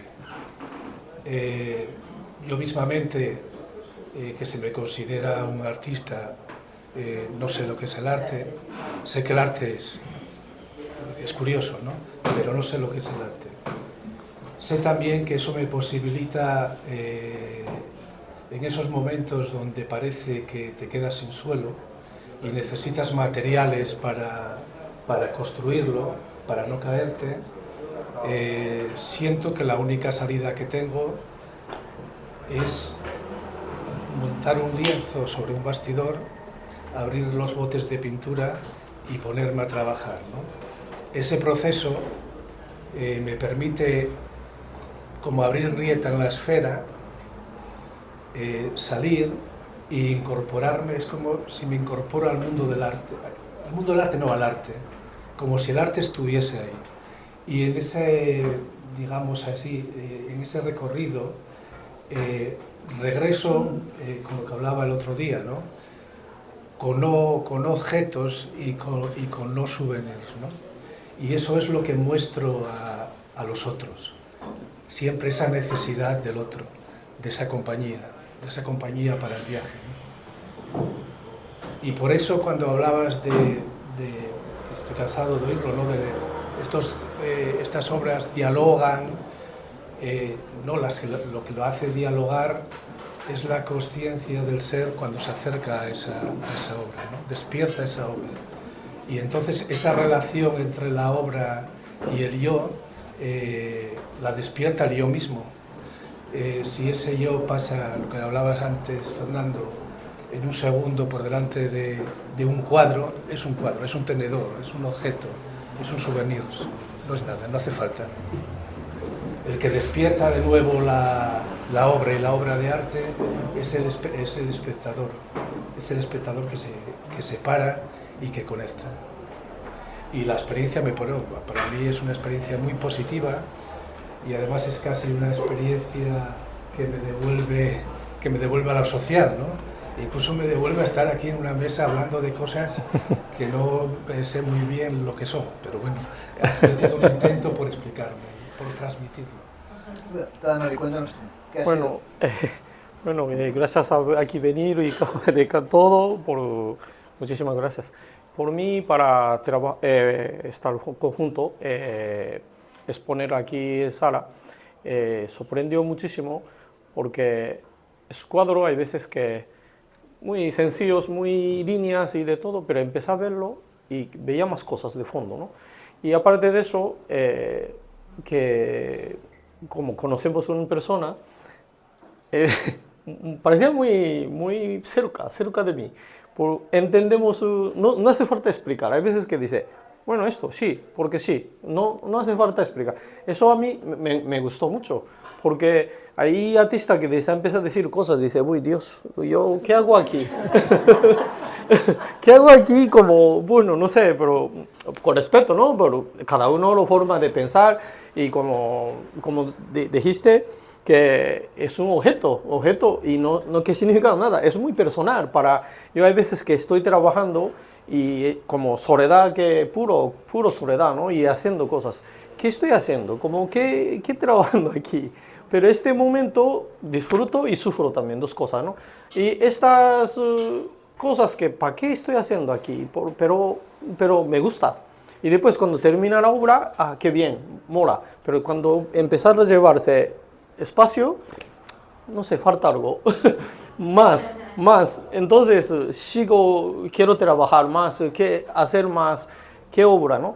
Y también de cuando busco la obra, esperas y todo, imperfecciones que busco, pero no es perfecto, es imperfecto, porque somos humanos que haces utilizar la mano. Y ahora contemporáneo, bueno, contemporáneo, ahora avanzado de tecnología, tan fría, las cosas tan frías, a mí no me gusta, porque tan perfecto que haces, falta algo para sensación para mí. Y entonces, imperfección es para mí muy importante porque es como fuera un lastro de brochazo de la pintor, escritor, poesía que escriben y algo que no sirve y se tiras, ¿no? Este proceso parece muy, para mí muy importante, no solamente final de las metas, algo de camino, ¿no? Camino que encontramos para mí, ¿no? Y eso es muy importante para mí. Entonces, a ver, hay veces que te ponen ahí, es una meta de la obra que terminada, pero ¿qué? ¿Importante esto? A lo mejor no, pero cuando hora de soledad, estoy taller trabajando con tiempo y proceso, y hay cosas que encuentro una maravilla, ¿no? Y ojo, que esto, pero apetece decir a alguien, como, mira, que esto es una pasada, pero claro, no podemos decir, y tampoco no entendemos eso, ¿no? Es difícil de explicar, ¿no? Pero bueno, y al final se queda la obra ahí, y también de gente que viene, que apetece tocar. Eso es una parte para mí muy importante, que toques y va a museo, una obra de Carda, y dice, ay, mira, esto no se puede tocar, pero no se puede tocar, sí puede tocar, como hacía así, como movía, ¿no? Pero es que, jolín, escultura es muy importante que toques, sientes, como cerrar los ojos, tocas y sienten los materiales de un aburto. Y eso que para mí, como día y día de proceso, eso es muy importante, pero claro, museo hay veces que limitan eso, ¿no? Vale, entiendo que conservaciones y de todo, ¿no? Y yo eso también una parte contra, ¿no? Pero que escultura se puede tocar, se toques, ¿no? Y bueno, así era mi obra, ¿no? Y bueno, de eso, bueno, desarrollé mucho, descargué mucho, pero quería decir que con Lizardo no hace falta decir cosas, ¿no? Y hay veces que hablar con él y dice, vale, sí, entiendo que no hace falta más cosas. Eso me sorprendió mucho, también pensando las cosas, nada que ver, nada que ver cosas que pensando otra cosa, pero comunicamos, ¿verdad? Bueno, habéis estado ahí como dos samuráis casi, ¿no? Ahí, ahora, si os parece, quería plantearos a los dos preguntas cercanas pero diferentes. Le contaba a Tadanori que yo fui muchas veces al Japón. Ajá. Y trabajé mucho en Japón y para el Japón. Estuve en el Comité Nacional de las Artes de Japón 10 años, vinculados a ellos. E incluso en esa época le contaba la carrera mientras estudiamos, hasta estudié japonés para dar conferencias en japonés en Japón. No les gustaba nada que hablara en japonés, les ponía los nervios. Porque además me decían, es que usted profana la lengua del Japón. Pero bueno, y entonces la primera conferencia que di, cuando fui en Japón, que me la preparé en japonés, y bueno, me llegó el catedrático de la Universidad de Nagoya de literatura comparada y me dijo, no hemos entendido nada, pero estaba la conferencia increíble. Y me dijo, pero lo poco que entendimos parecía muy denso. Y entonces estuvimos hablando bastante de aquello. Y luego era un gran experto en Kurosawa, en Akira Kurosawa, en Ozu, pero mi conferencia trataba sobre un tema que en la obra de Tadanori está, que era la relación entre tokonoma y wabi-sabi.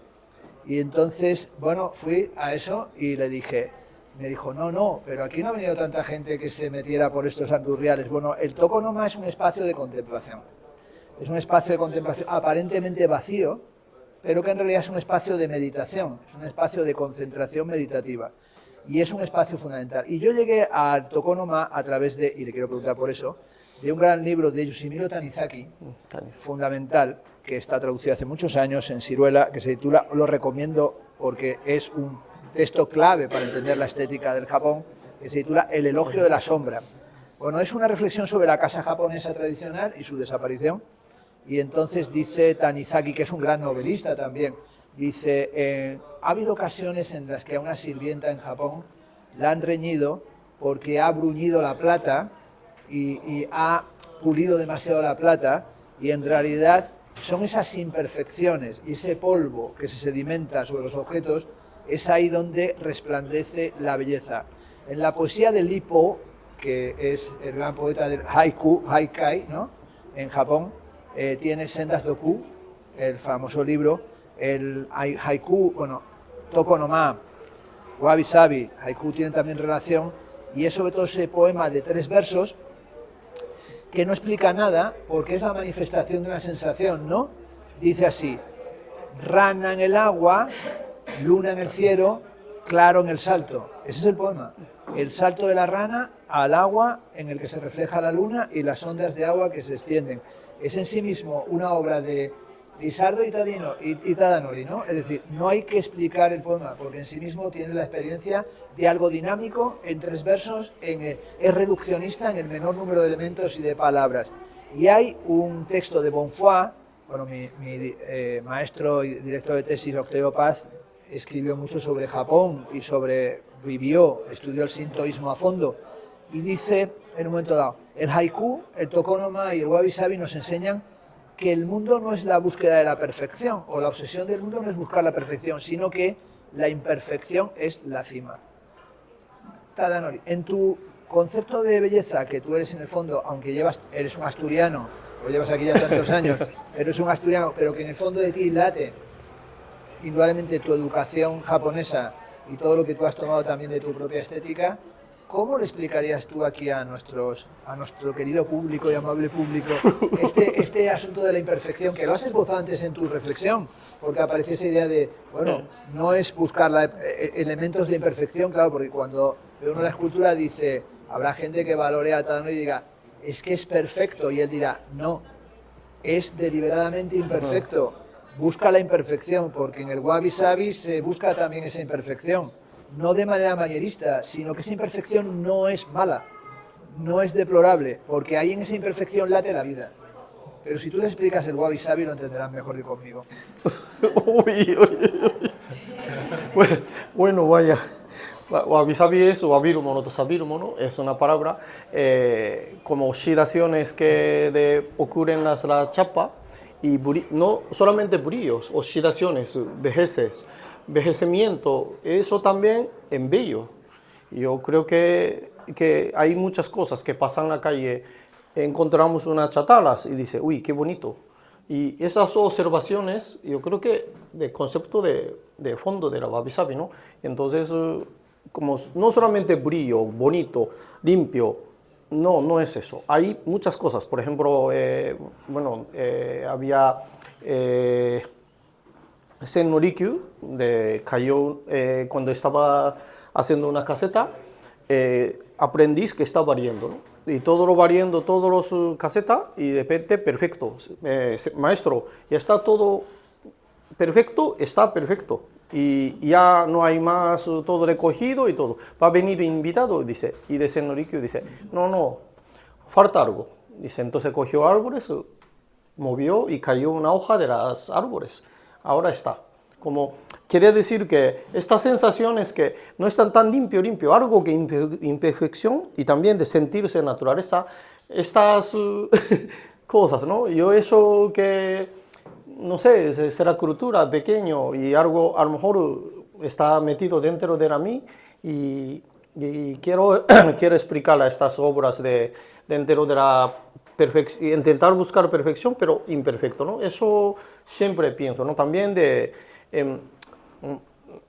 como tokonoma, es más espacio, ¿no? Espacio que he puesto de agua.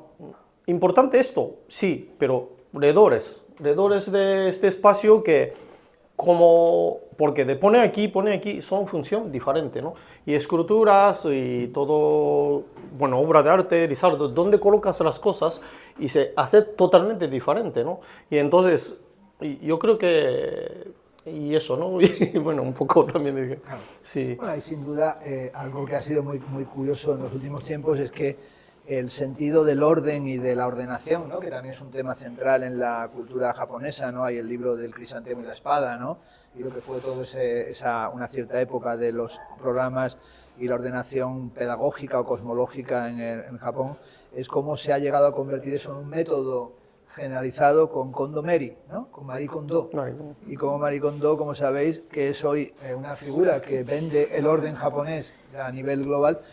Yo la conocí porque nos juntaron en Berlín y fue una risa porque hicieron un encuentro con ella en el que decidieron que se hablara de las tendencias fundamentales de hoy, que es el reduccionismo japonés, ¿no? Ese reduccionismo japonés que ella propone. Como sabéis, lo que hay que hacer es coger todos los objetos que tienes en casa, irlos mirando así en 5 segundos y entonces analizas en ese tiempo si ese objeto lo necesitas y entonces le dices goodbye, ¿no? Y es lo que tienes que ir despidiéndote de objetos y entonces pum pum, ella se va despidiendo y también cómo hay que doblar la ropa, cómo hay que colocar las cosas y entonces ella mientras lo hizo en Europa, en Alemania, funcionó el método Kondo impresionante, pero no sé si habéis visto la serie cuando está en Netflix, está Kondo Meri en Europa y de repente la llevan a Estados Unidos y entonces va a las casas americanas del Midwest y de la América Profunda.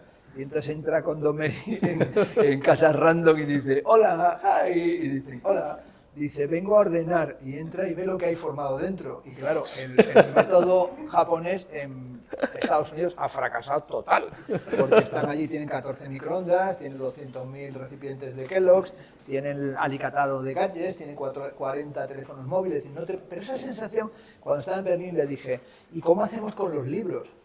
Pues claro, yo puedo prescindir de todo, pero no de los libros. Y dijo ella, no, me dijo muy seria, hay que quedarse con 5.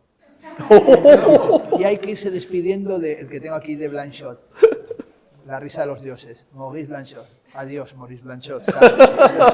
Y dije, coño, pero esta tía... Y dije, mira, porque me había regalado el suyo, dije, no lo veo mal, el tuyo es el primero del que me voy a despedir, ¿no?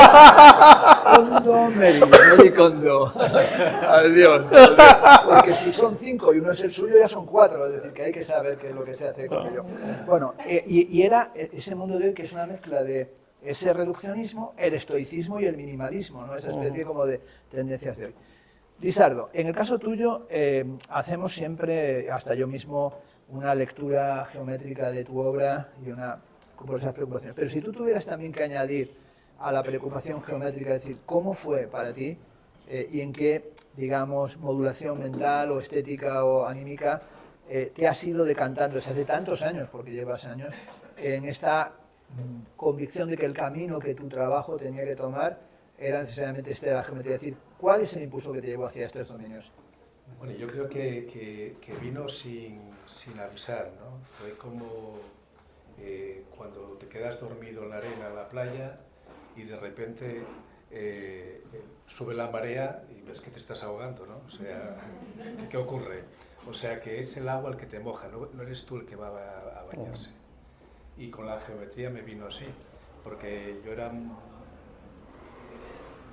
pintor, alguien que estaba interesado por los objetos, por las materias, por las maderas ya usadas y en desuso. Lo que hacemos, yo creo que casi todos los pintores, artistas y demás, ¿no? Cuando paseas por la playa necesitas reordenar las cosas, o sea, esos objetos que te traen la marea, algo te impulsa a ordenarlos, ¿no? Y además, yo creo que es en el acto más puro, ahí no hay mundo del arte, ahí solo hay un impulso de reordenar objetos que no eres muy consciente tampoco porque lo haces, ¿no? Y entonces, respondiendo a la pregunta, yo creo que yo tenía, sin saberlo, una necesidad de acotación del espacio, incluso de disciplina. El que haga geometría y que además utilice el ordenador, utilice los pigmentos todavía, utilice el lino y el bastidor, es como una necesidad de acotar lo más posible el territorio de actuación e intentar cavar ahí, que es como cavar en el yo, ¿no? O sea, y ahí me siento a gusto. O sea, cuando voy al estudio no soy consciente de que soy un pintor geómetra, ¿no? La geometría sale. Y incluso cuando me estoy desprendiendo totalmente de los colores, trabajando sobre el blanco sobre el blanco, pues surgen los triángulos. Y además surge el triángulo como una decisión que no tiene alternativas, porque a veces intento, ¿no?, salir de ahí, intento incluso introducir colores, más colores, darme un poco de alegría a la huerta, ¿no?, porque a veces la geometría puede llegar a ofuscarte también. Por eso me gusta, lo comentaba el otro día, caballete y salir al campo y pintar árboles, ¿no? Pero es curioso que cuando hago esa pintura de pintar un árbol, que dices, bueno, esto es la pintura, ¿no? No siento o no llego a ninguna reflexión sobre el arte. Es como un entretenimiento, ¿no? Si quiero ir más allá y darme respuestas, la manida frase de esto es el árbol y luego está el árbol en sí, ¿no? Bueno, vamos a dejar eso. Lo consigo con la geometría. Digo lo consigo entre comillas, porque al final tengo también que confesar que cualquier obra expuesta, realizada, hecha, traída del arte en el territorio en el que me muevo, es una prueba, yo creo, del fracaso. Pero me mantiene, yo creo que a flote, el haber hecho el intento, ¿no?, el trayecto. Esos elementos que intento buscar, poniendo el ejemplo antes de abriendo grieta en la esfera para traer esos materiales para construir el suelo, aunque a veces me ande tambaleando, el hecho del viaje y sobre todo de regresar, de haber regresado de ese viaje, pues me conformo y puedo decir que voy tirando. Ahora unas preguntas así, como hacen a veces como en pasapalabra, ¿no? Así, rápidas y respuestas rápidas. A cada uno de vosotros. ¿Quién es para ti el artista más determinante? No te lo sabría decir. Pero el que te sale así de primeras. No lo sé, porque además yo era una persona, o sea, cuando estaba estudiando y tal, que tenía fascinación por el arte, por los artistas, casi más por el mundo de los artistas, todo eso que envolvía el mundo del arte.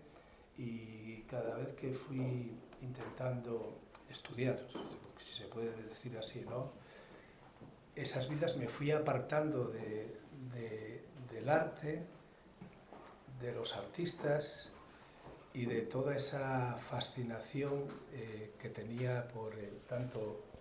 Claro, es que me cuesta explicar estas cosas porque es muy difíciles, ¿no?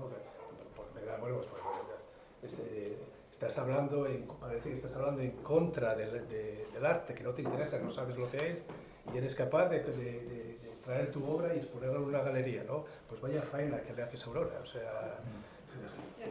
Es como si fuese Aurora una ONG, ¿no? Claro, vivo en esa contradicción y esa contradicción es muy difícil explicarla. Y entonces no tengo ídolos. Mira, esa es la respuesta. No tengo ídolos en el mundo del arte.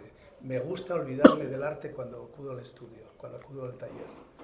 Tadanori. Yo, por mí y de Richard Serra, me gusta mucho. Primera vez visto su obra,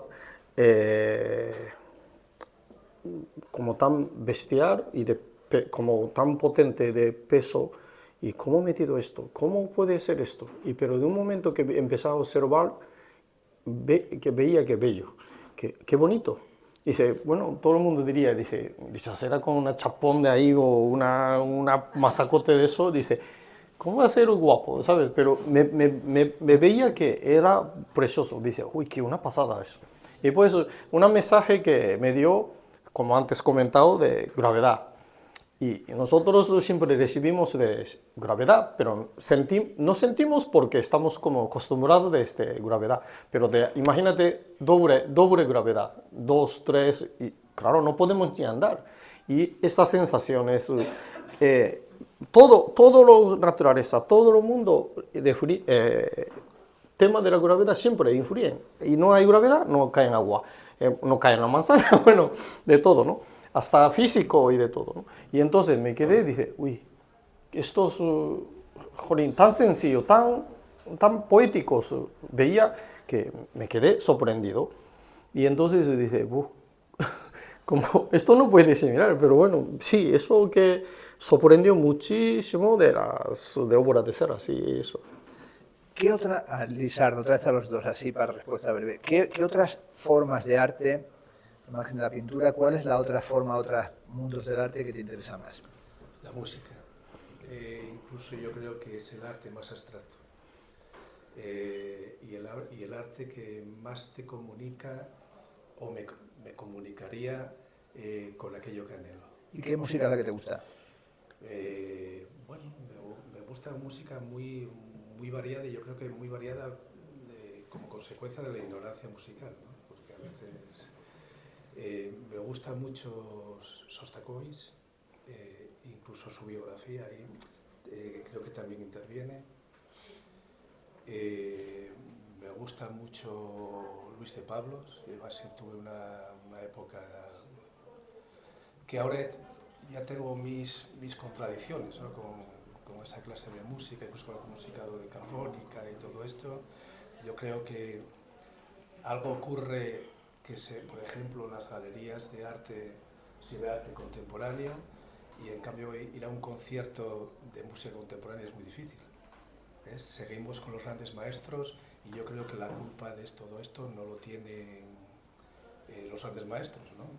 Sino que algo no funciona del todo en la música, en este caso decafónica, ¿no? Claro. Que era la música en la que yo me había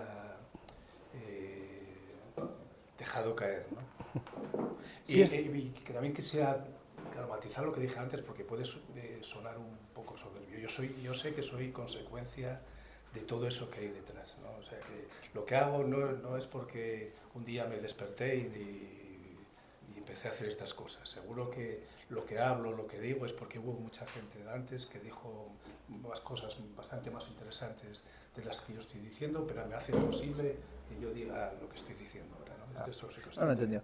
Bueno, es muy interesante lo que cuentas también de la música. Yo, como viste, hablé también, en el texto no, pero sí en la charlita que di de la musicalidad de tu propia pintura, y también es bien curioso que cites a Luis de Pablo. Yo fui muy amigo de él y he escrito sobre Pablo, que además pertenece a ese momento, hoy ya perdido, hoy ya no operativo, en el que una generación de músicos y de artistas plásticos y de arquitectos en nuestro país y en muchos lugares estuvieron muy cercanos y colaboraron muy fecundamente. Por ejemplo, lo que contábamos de Palazuelo y Claude Esteban es un caso de muchas otras experiencias. Por ejemplo, pensemos cuando a Le Corbusier le encargan el pabellón Philips, ¿no? En la gran exposición universal de Bruselas.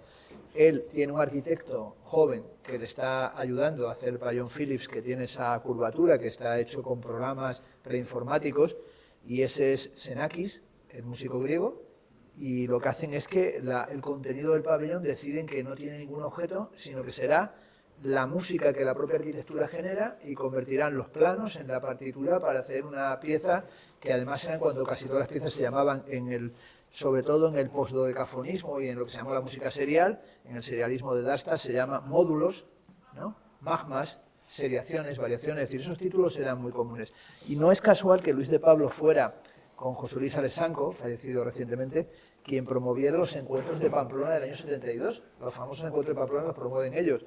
Y con los Huarte y con Oteiza deciden hacer los encuentros de Pamplona, que es lo más avanzado, donde traen a John Cage, donde los Zag, que son también tan importantes, hacen el concierto, donde viene Michael Nyman, donde viene Steve Reich, donde viene Philip Corner, donde viene la Young, es decir, donde todo ese mundo estaba ahí muy metido. Hoy, sin duda, hay un abismo, y es verdad lo que has dicho, hay un abismo brutal y cultural entre los desarrollos de la música y de la experimentación musical y los desarrollos de las artes plásticas. De hecho, cuando uno piensa dónde se puede escuchar hoy música contemporánea, música académica contemporánea, en los museos, se ha tenido que refugiar en los museos. Es decir, que tú vas a ciudades como es el caso de París y tenías que ir al Pompidou, pero vas a Madrid y tienes que ir a Reina Sofía a escuchar música contemporánea. Y de cuando en cuando programan a Cage, del que nos separan pues 70 años de distancia, o programan a Berio, o programan a Luigi Nono, o programan a Bruno Maderna, pero en realidad hay, y esto es cierto, la gente culta, la gente que hace esfuerzos culturales y que sigue la cultura contemporánea, cuando le planteas, ok, ¿quiénes son los 3 compositores más importantes del presente?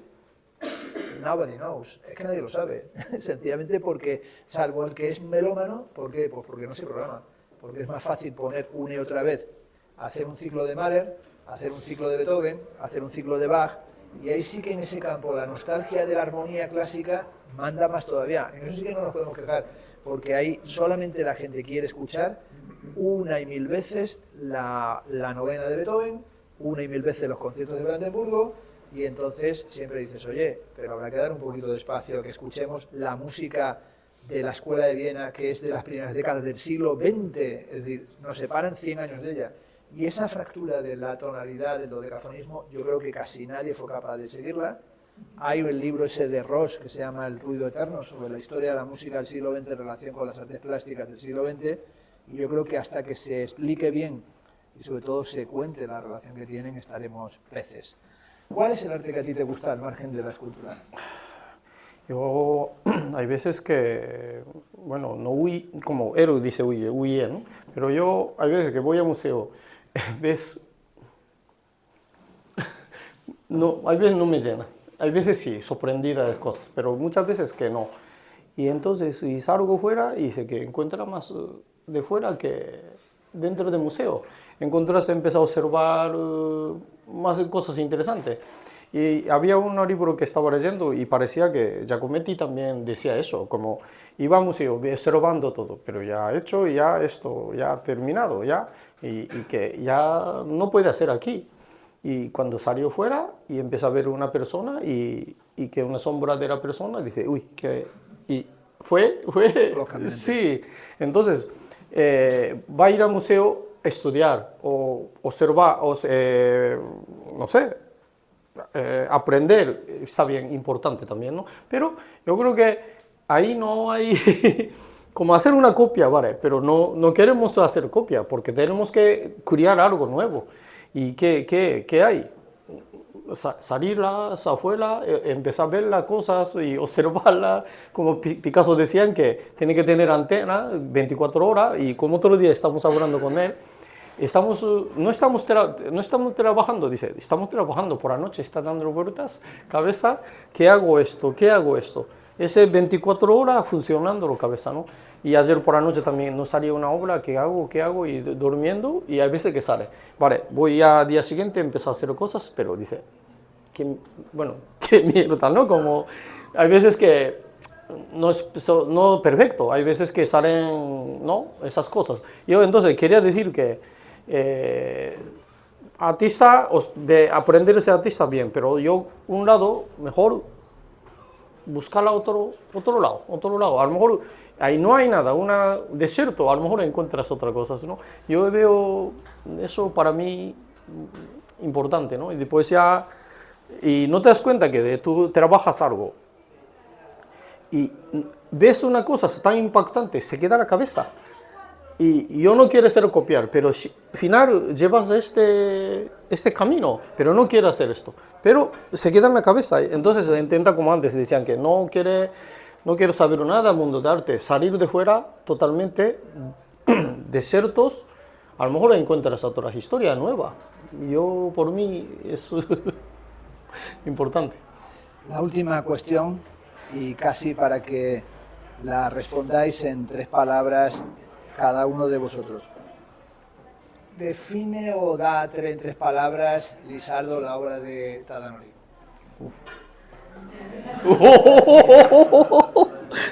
Tengo que empezar. 3 palabras. Creo que fluye en lo pesado, ¿no?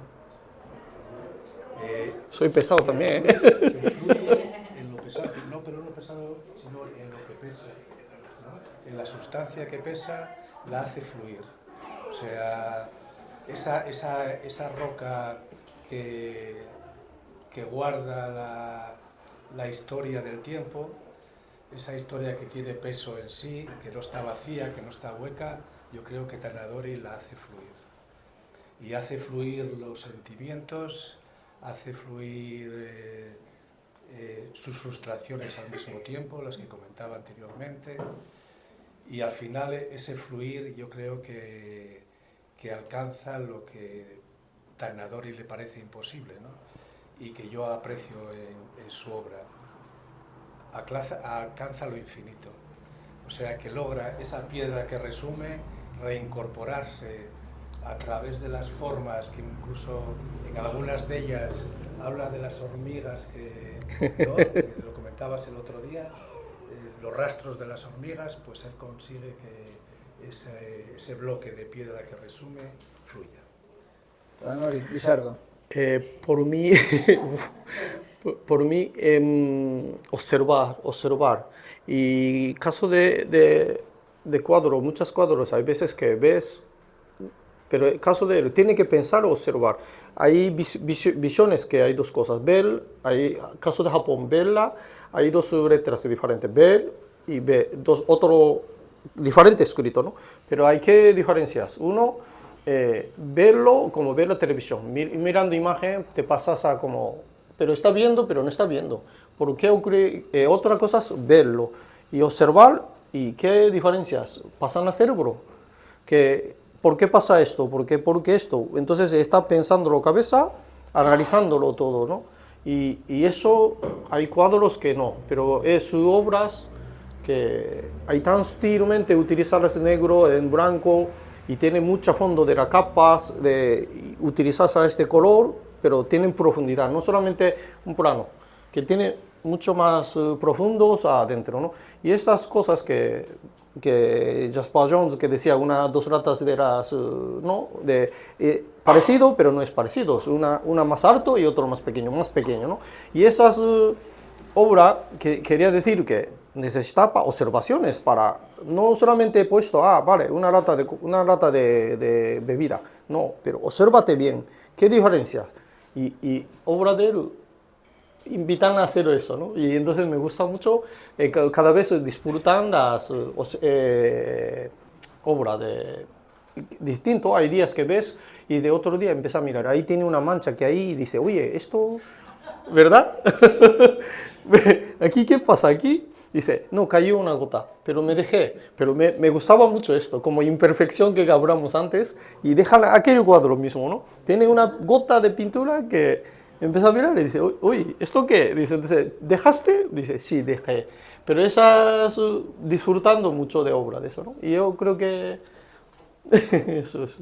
Bueno, en la historia de Heródoto cuenta que en una ocasión con un compañero, recorriendo un desierto, pues vieron una acumulación de piedras, un cúmulo de piedras que tenían la forma de un monolito, ¿no?